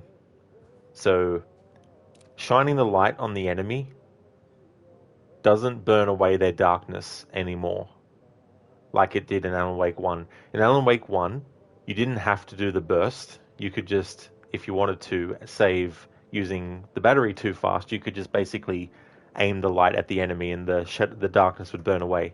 In this game, you have to use the burst to get rid of the shield of darkness. And once you've used one blast, you can't get it back. And so it works like ammo in a gun.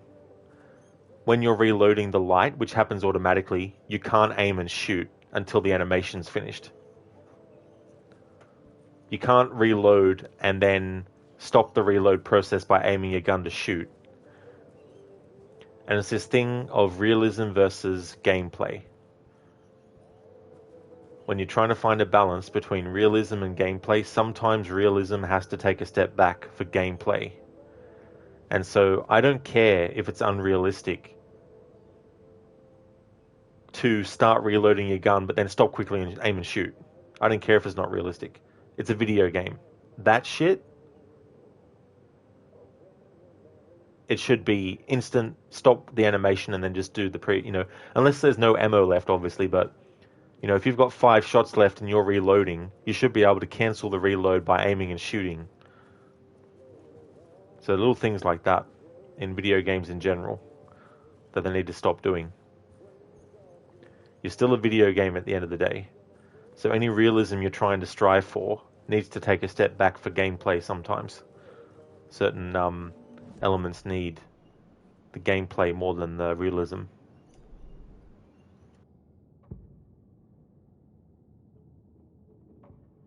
I had to be at the scene to see and understand it in order to change. Oh, so we're not in the scene? This scene. Okay. Alright, fine. We weren't on the right pixel.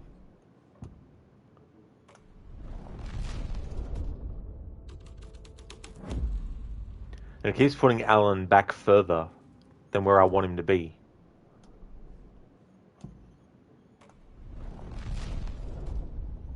It won't keep him on the other side.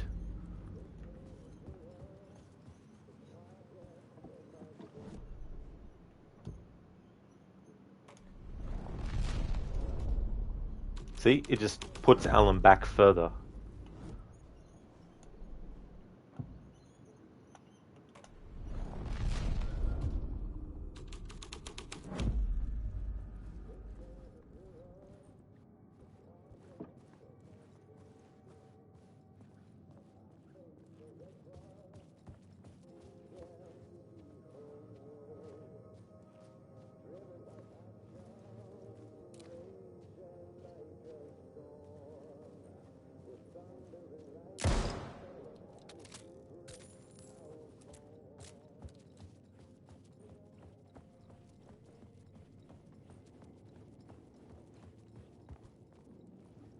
Alan, wake.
This thread would create something terrible in the scene, but it's what the story needed. The Devil's Path up the staircase was draped in blood. Jeremy, you want to bust down doors and enter rooms like Alan. You have arrived, bitches. Yeah.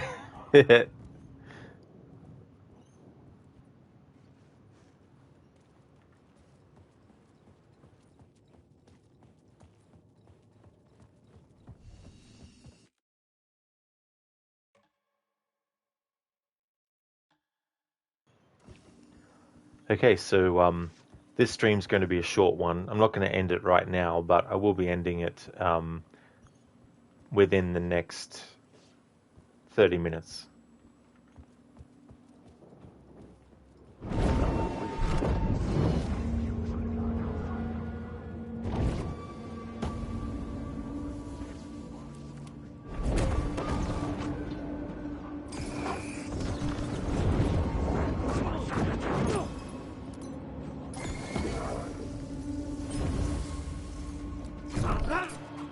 See, he's too busy swapping over shit when I'm trying to fucking aim and shoot.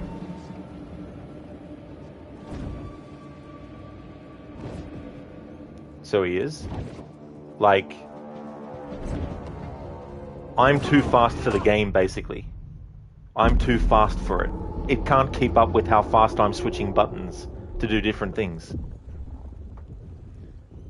Drama, wait, what's happening in 30 minutes? The stream's ending, and then I'm going to take a break and come back with another one later.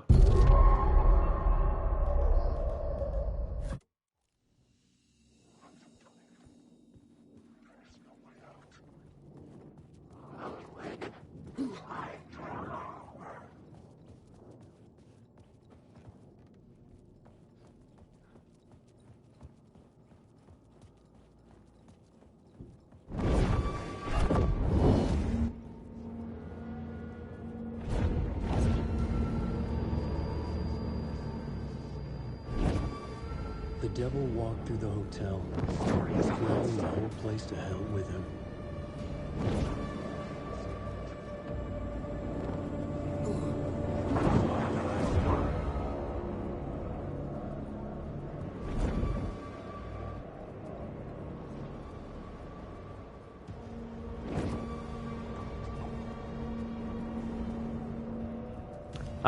I think it's intended, Jeremy.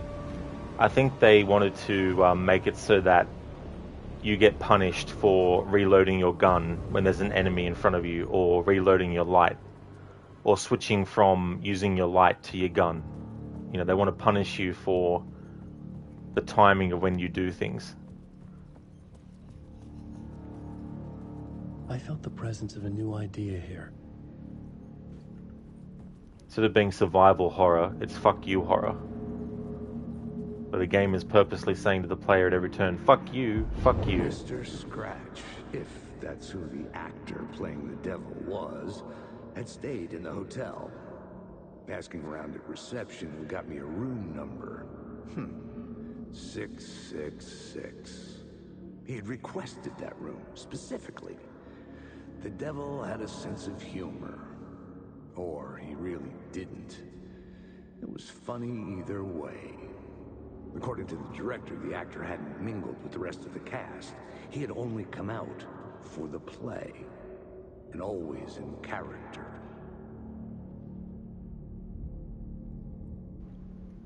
Hey Lidus, you happy Alan Wake 2 is out. You're avoiding the game as much as possible, but believe me, you're always here lurking, my friend.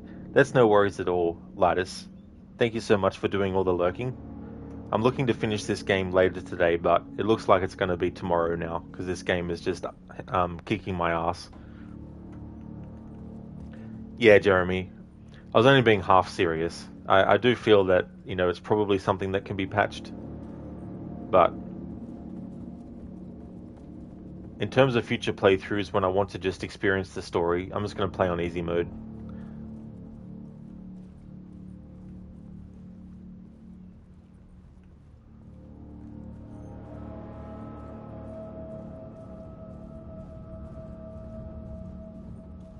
I mean, this is Alan Wake 2 as well. It's not supposed to be, you know, a Dark Souls type of difficulty game.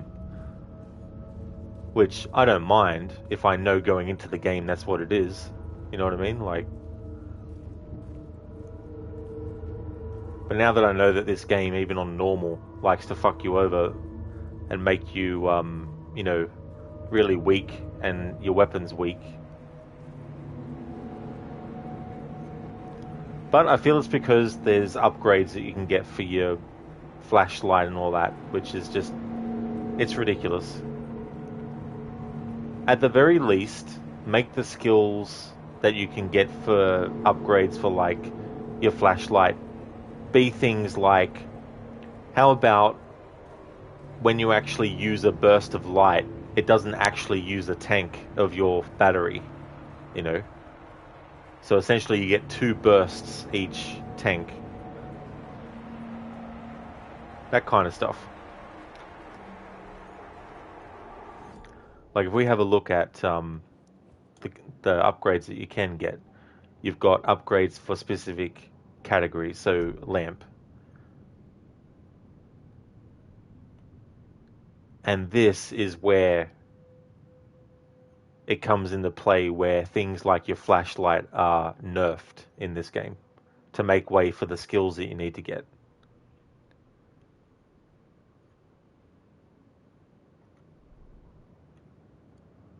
Another glitch I'm sick of is when there's a new entry in something, they still highlight the entries you've already actually looked at. Every single fucking one.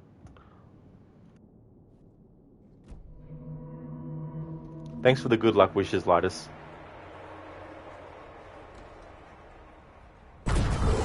Scratch had been here. I could sense his presence lingering in the room. I was about to have another killer idea. Okay, let's talk about the murder victim. The lady who was killed in the climax of the play. The leading lady. Oh, it was an honor to get to work with her. A grand dame for sure. She went back a long time. kept insisting she had seen the long-lost original script of the play. She'd been with this mysterious writer, his muse. That was her role in the play. The muse. She was staying in room 108, where the murder happened. The set of the final scene, right. The devil comes, an unstoppable force crashing through the hotel through each scene, executed with devastating mastery. And all leading up to him meeting his muse. It turns out he knew her. He had only joined the play to get to her. To murder her. Not you again.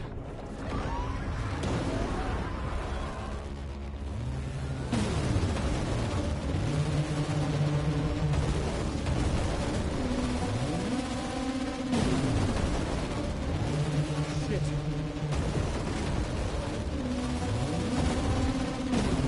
Get away! Get away! Oh! Fuck me, I guess, huh?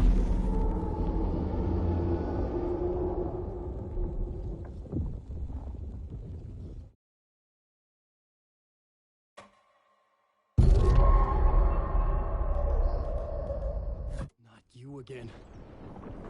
At least they gave me a checkpoint. Okay, we'll go left this time instead. It seems we went the wrong way, even though we weren't indicated that we were going the wrong way until at the last second. Shit. Get away! Get away!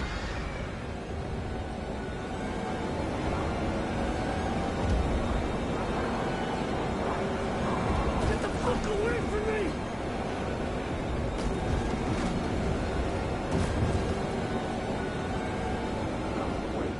I had to reach the light overhead to hide from the dark presence.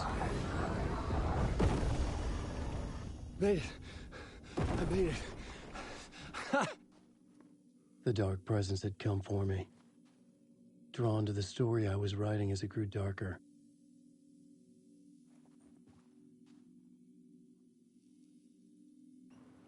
This is the thing about the end of Alan Wake 1. Alan only gets rid of the face, form, shape, body, appearance, likeness that the dark presence takes over. It doesn't actually, he doesn't actually defeat it fully, which is why the dark presence is still in existence in Alan Wake 2.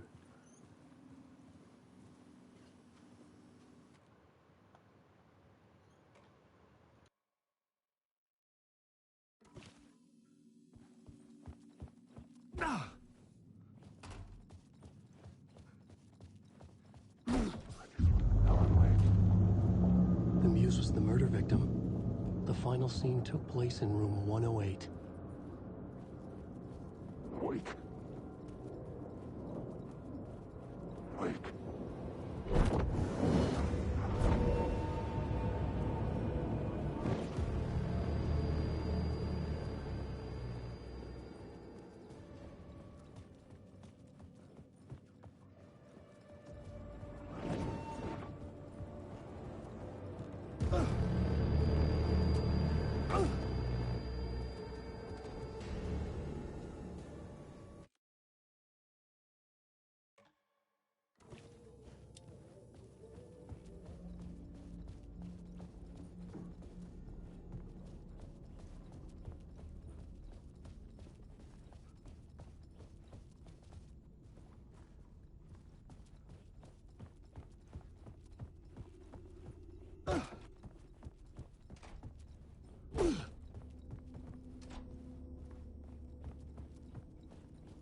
I needed to find the muse, the murder victim, room 108. Wake.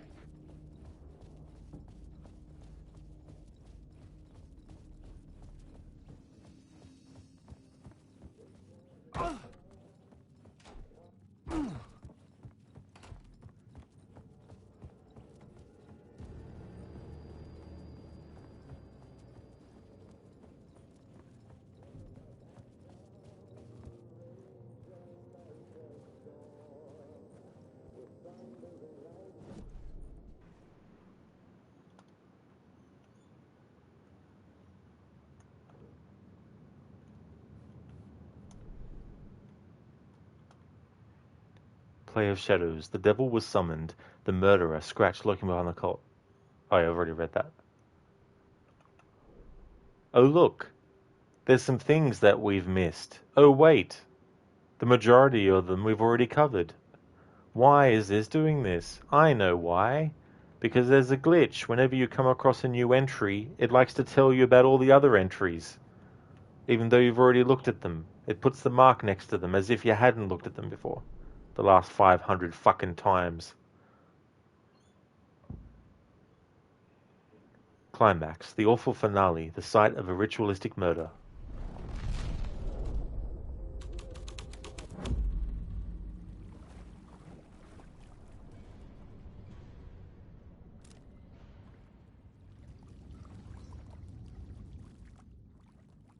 Beware the what? Something lady something.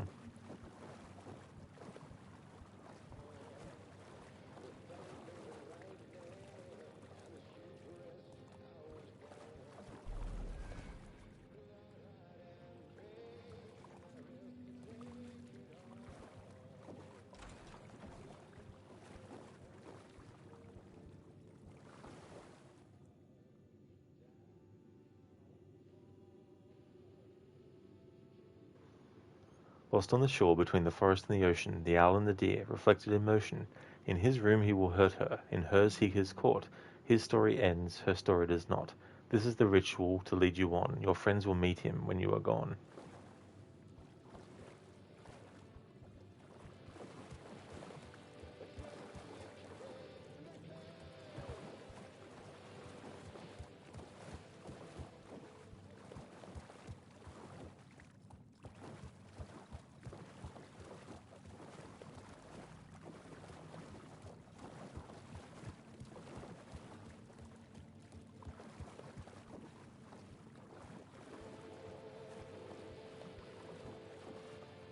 Be right back.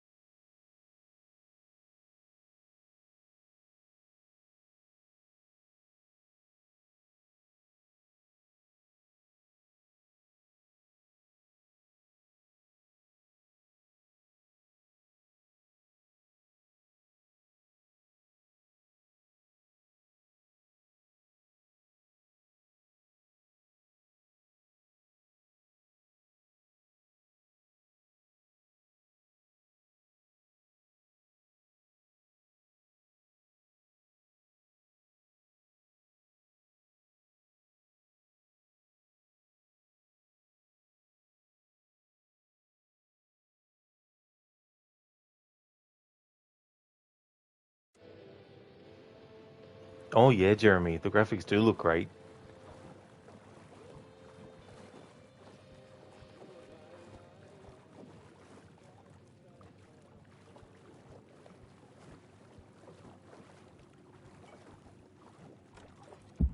This was the murder site.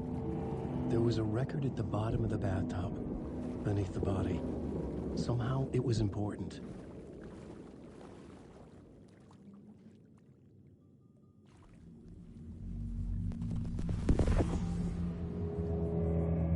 Another step. Somehow I was closer to home. Closer than ever before. It's you again. The FBI agent. Saga Anderson. I'm closer now. I can feel it. You helped me get closer to escaping. Rick? Are I still trapped? I have the clicker. We can...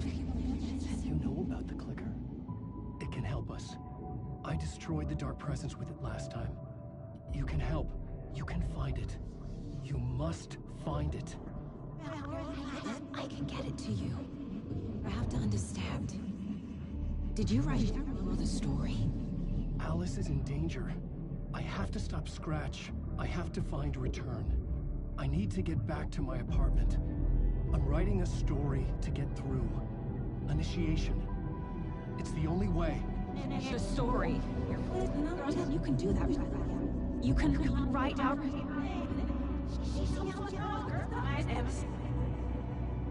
It lasted only for a moment, like two planets passing in orbit. Saga Anderson was helping me go deeper, closer to escape. Somehow, I had to trust her. Parliament Tower. I had to get back to my apartment, my study. I had to find the manuscript of return.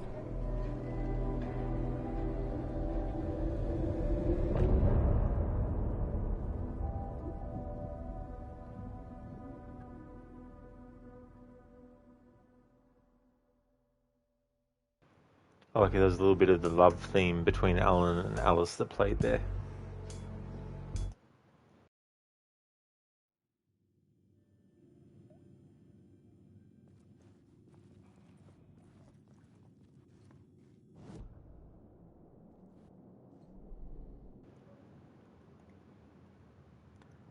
The murder site in the hotel. I felt closer to home.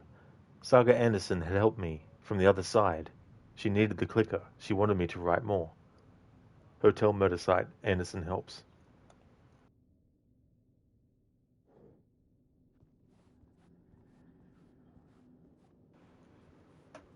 Hey there, Tylian.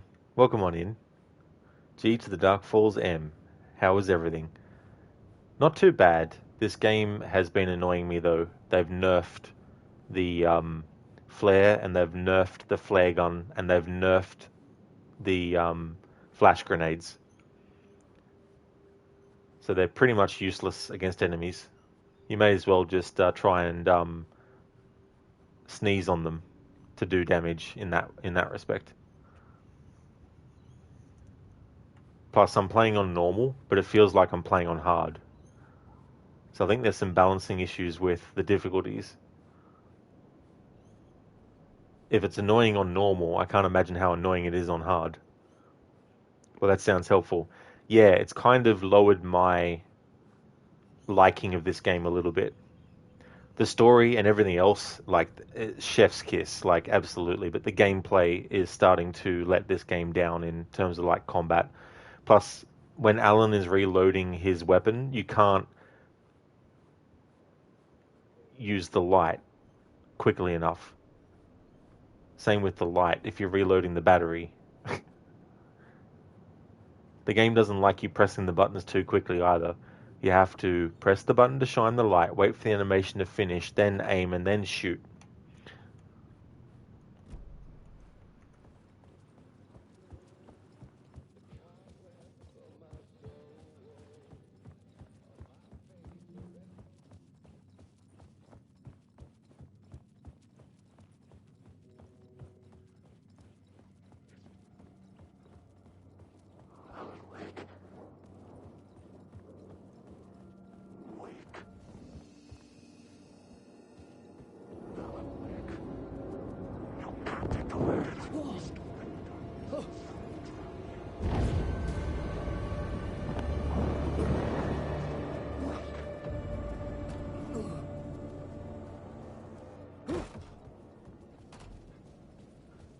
Parliament Tower was here, again. Zane said the manuscript of return was the key to escaping. I had to get it before Scratch did.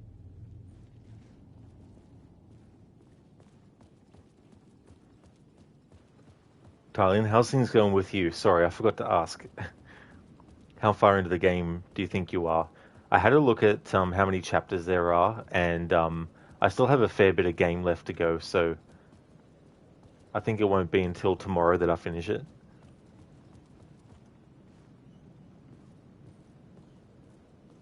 Yeah, Tylian, it really does. Yeah, the lighting effects in this game are awesome too.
chosen to pursue the cult, or had they chosen me for some unknowable purpose? To be a demon, to sort the clues based on my interpretation, to change that which I observed. It was all a play. Shadows on the wall of the cave, an echo of the true events that happened somewhere else. Was I there to watch the shadows, or was I a shadow too? In a performance set up for someone else.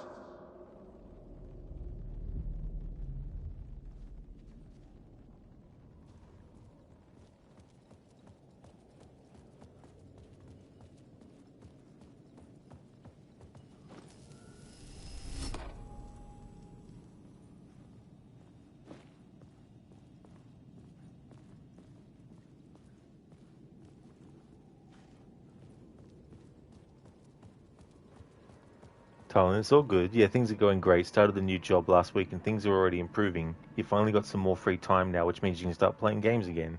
Oh, that's so cool, Tylen. I'm glad to hear that things are going well with the new job. That's excellent. It's always good when things improve. It's frustrating when you can only spare a small amount of time on a game that you want to get into. Oh, yeah, absolutely. Yeah, and some games are just, very, very, they draw you in so much that you want to spend as much time.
Oh yeah, Tylen. Years and years worth of waiting for this game. Finally ended.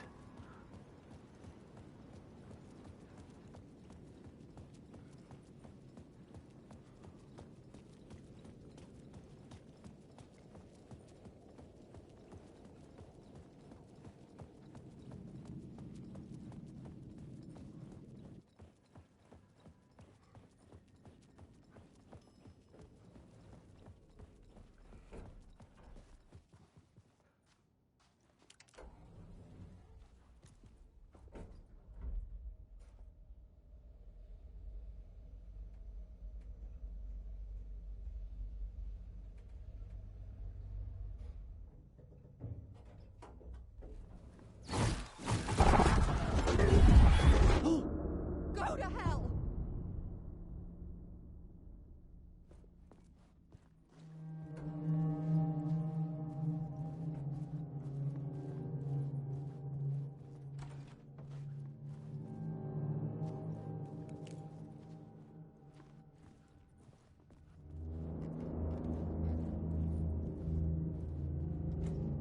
I needed to get inside the manuscript.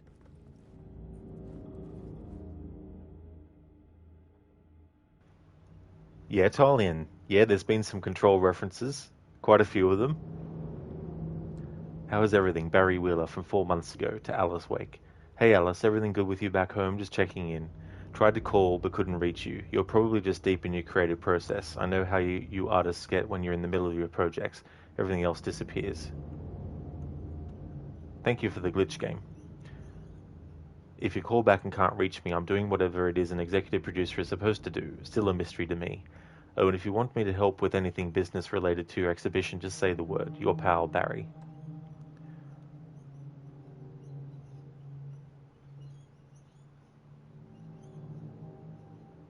From Barry Wheeler to Alice. Hey Alice, sharks circling. They now want to turn what happened to Al into a movie and or a TV show and or, get this, a fucking video game. I told them to fuck off. Also, in case you hear about this from someone else, a true crime writer named Tammy Booker is working on a book about Al. I hunted down her publisher and told them we'll sue. Don't worry, I've got you covered. Your pal Barry. I'll handle it. Checking in Barry Wheeler a year ago. Hey Alice, checking in because I haven't heard from you. Everything good back there? I've been trapped in non-stop meetings with no breaks. Open kimono. I have considered peeing in a mug. And lunches be damned. How these people ever get a movie made when all they do is sit in meetings is beyond me. Your pal Barry. Joined a cult. Hey Alice, you're going to think I've been replaced by an evil double, but I've joined a cult and I love it. Joking about it being a cult. Kind of. Blessed Wellness Retreat.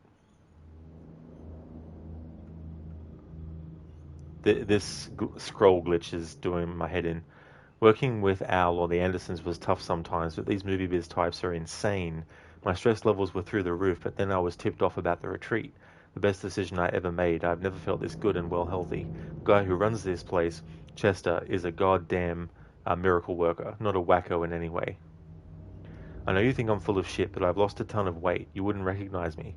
Chester says I'm lucky to have ended up here, that something bad would have happened to me if I'd stayed in New York. I believe him. I wasn't feeling great after everything that happened, especially after those Federal Bureau of Control creepos wanted to chat with me. Enough to turn anyone to a conspiracy nut. I hope you are good over there. Come visit any time. West Coast is not as bad as I made it sound in my earlier mails. Your pal, Barry. Greetings from Hollywood 2 years ago. Hey Alice, I'm more of a fish out of water in Hollywood than I ever was in the Pacific Northwest wilderness. These yuppies with their glow-in-the-dark teeth couldn't be more fake if they had 6 fingers. And everything is so fucking great all the time, even when it's in fact the opposite. More than once I've thrown up in my mouth during meetings with these movie exec jerks. But I gotta be here to look after Al's legacy. Everyone wants to gobble up the film rights for the Casey books, and they have moronic ideas of what to do with them. It is my duty to herd this horde of tan zombies into the general direction of something resembling good taste. I'm painfully aware how deeply Al would have hated adaptations if they didn't do justice to his vision. He was a master of hating things deeply, for good reasons. I mean, that's why we loved him so much, right? Anyway, gotta hop on another video call now to talk about casting your pal Barry. This is cool. To have emails and stuff from Barry to Alice.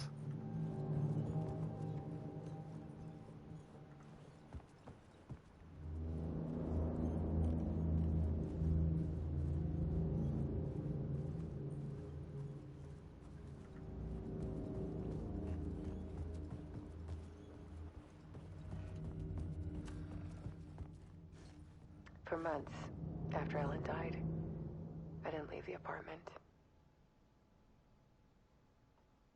I was flattened by the confusion, the shock, the guilt, fear. I could barely get out of bed. Barry Wheeler started visiting. He even cooked me meals.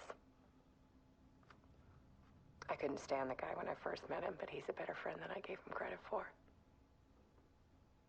And he still checks in, even after he moved out west.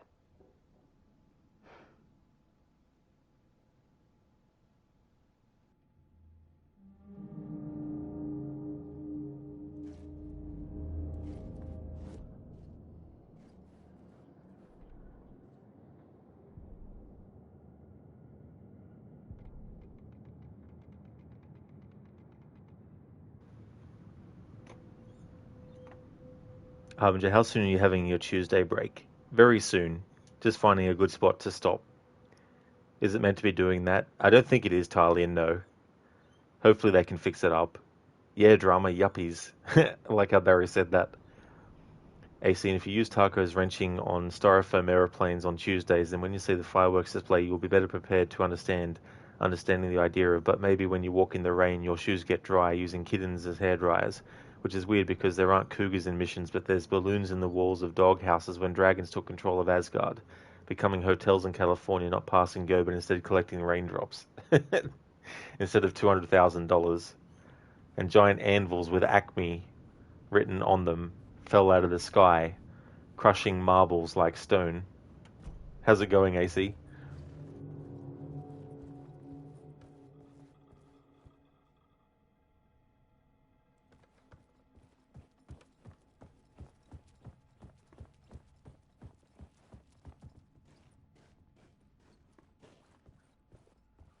Alice's work had consumed the apartment.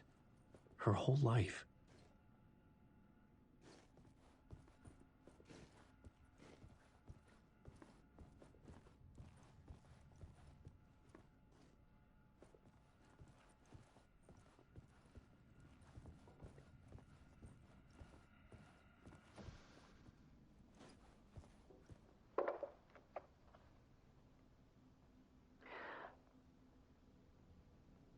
One morning, I saw a deer soar past my bedroom window. It was a balloon of some cartoon animal. And I looked out at the street below, and I saw a little girl crying. Like losing that balloon had just ended her whole world.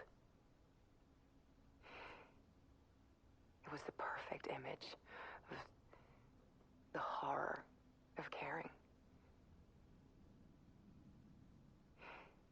And that's when I got myself out of bed. And I picked up my camera.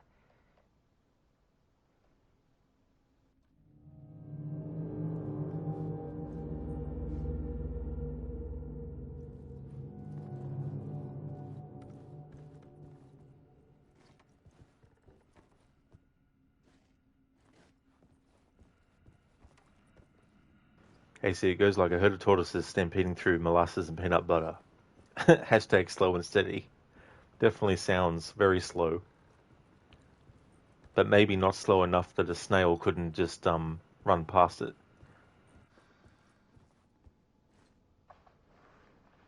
There was something in the dark. Something I needed to see, to show. The more shadows I photographed and filmed, the more I felt like I was on the verge of a breakthrough. I submerged myself in it. I only went out at night. My search became obsessive, but I still had no idea what I was looking for.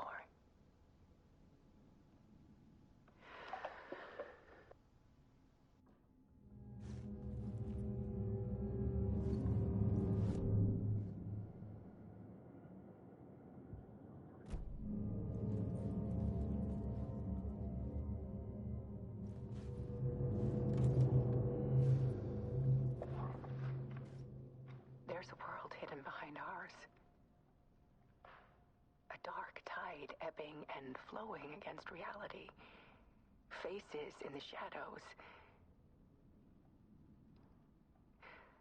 Fear of the dark is really just fear of what could be, that vast, paralyzing ocean. But photography can freeze reality in a snapshot, put a cage around the infinite and capture it. I need to prove those faces are really there.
The full manuscript of a novel. Return. A horror story about the dark presence escaping from the dark place, taking over Bright Falls. I couldn't remember writing it. I had not written it. I would never write this. I knew who had. Scratch. A monster with my face. If this story came true, Scratch would get out, people would die. Destroying the manuscript, it wouldn't stop it from happening. I would have to fix it, edit it. I could not change the genre of the story. I'd have to work within the constraints set by Scratch.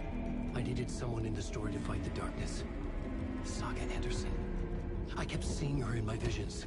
She was already in Bright Falls, already involved, but she was not in Return. Not yet. I'd write her in. Try to stop Scratch within the limits of the horror story. It was almost impossible. It was taking too long. I had not reached the end.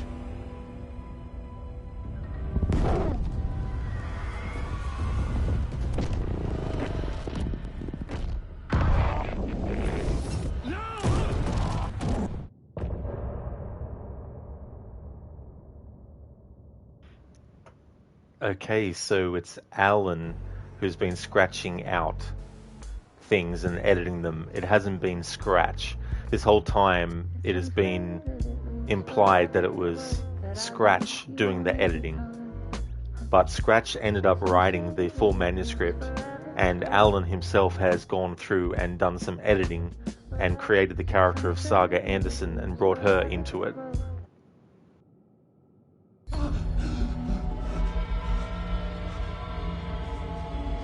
Scratch stopped me before I could finish my edits to the manuscript.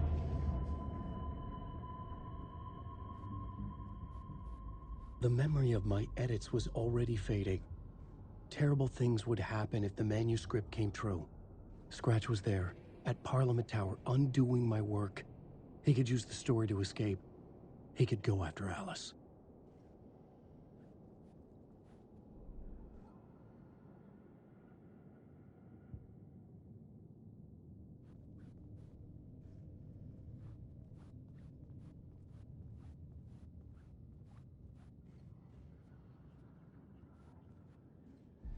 Zane had said we worked on Return together.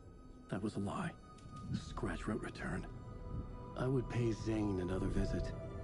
He had guided me to 2 murder sites. I needed a new one to get back to Parliament Tower. A new draft of initiation.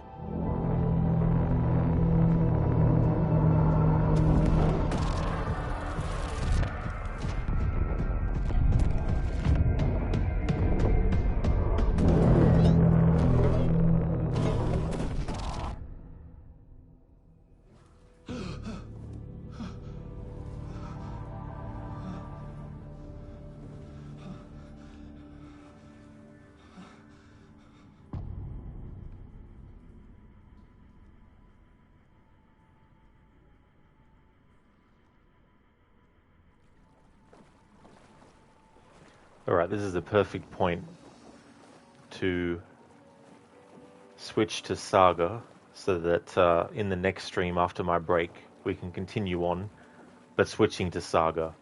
I want to make sure that I'm not going too far as Alan, because what I want to do is make sure that Alan is ahead of Saga, but Saga's catching up, and different things that are happening from her perspective are leading up to things that we've already seen as Alan. So I sort of want to keep that pattern going. So I'll switch to her now.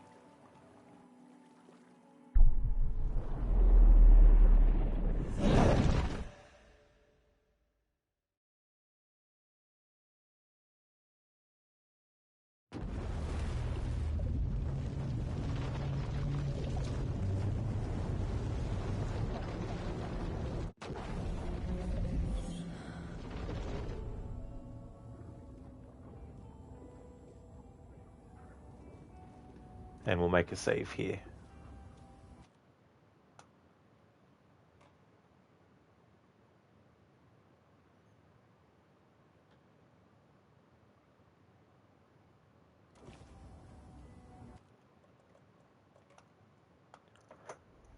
AC Snails. Whoa, you're out of control. We need to calm down, sir. Way too fast. What's next? A bill passing through government? There is no place in this world for that kind of raw speed, my friend. That's it. You know, not even high-speed internet is that fast. Let's not get ahead of ourselves too quickly. This is where I'm going to end today's stream. Well, the first stream for today, I should say. I'm going to take a break for 1 hour and 10 minutes, and I'll be back with more Alan Wake 2. I want to thank everyone for watching. Really appreciate it.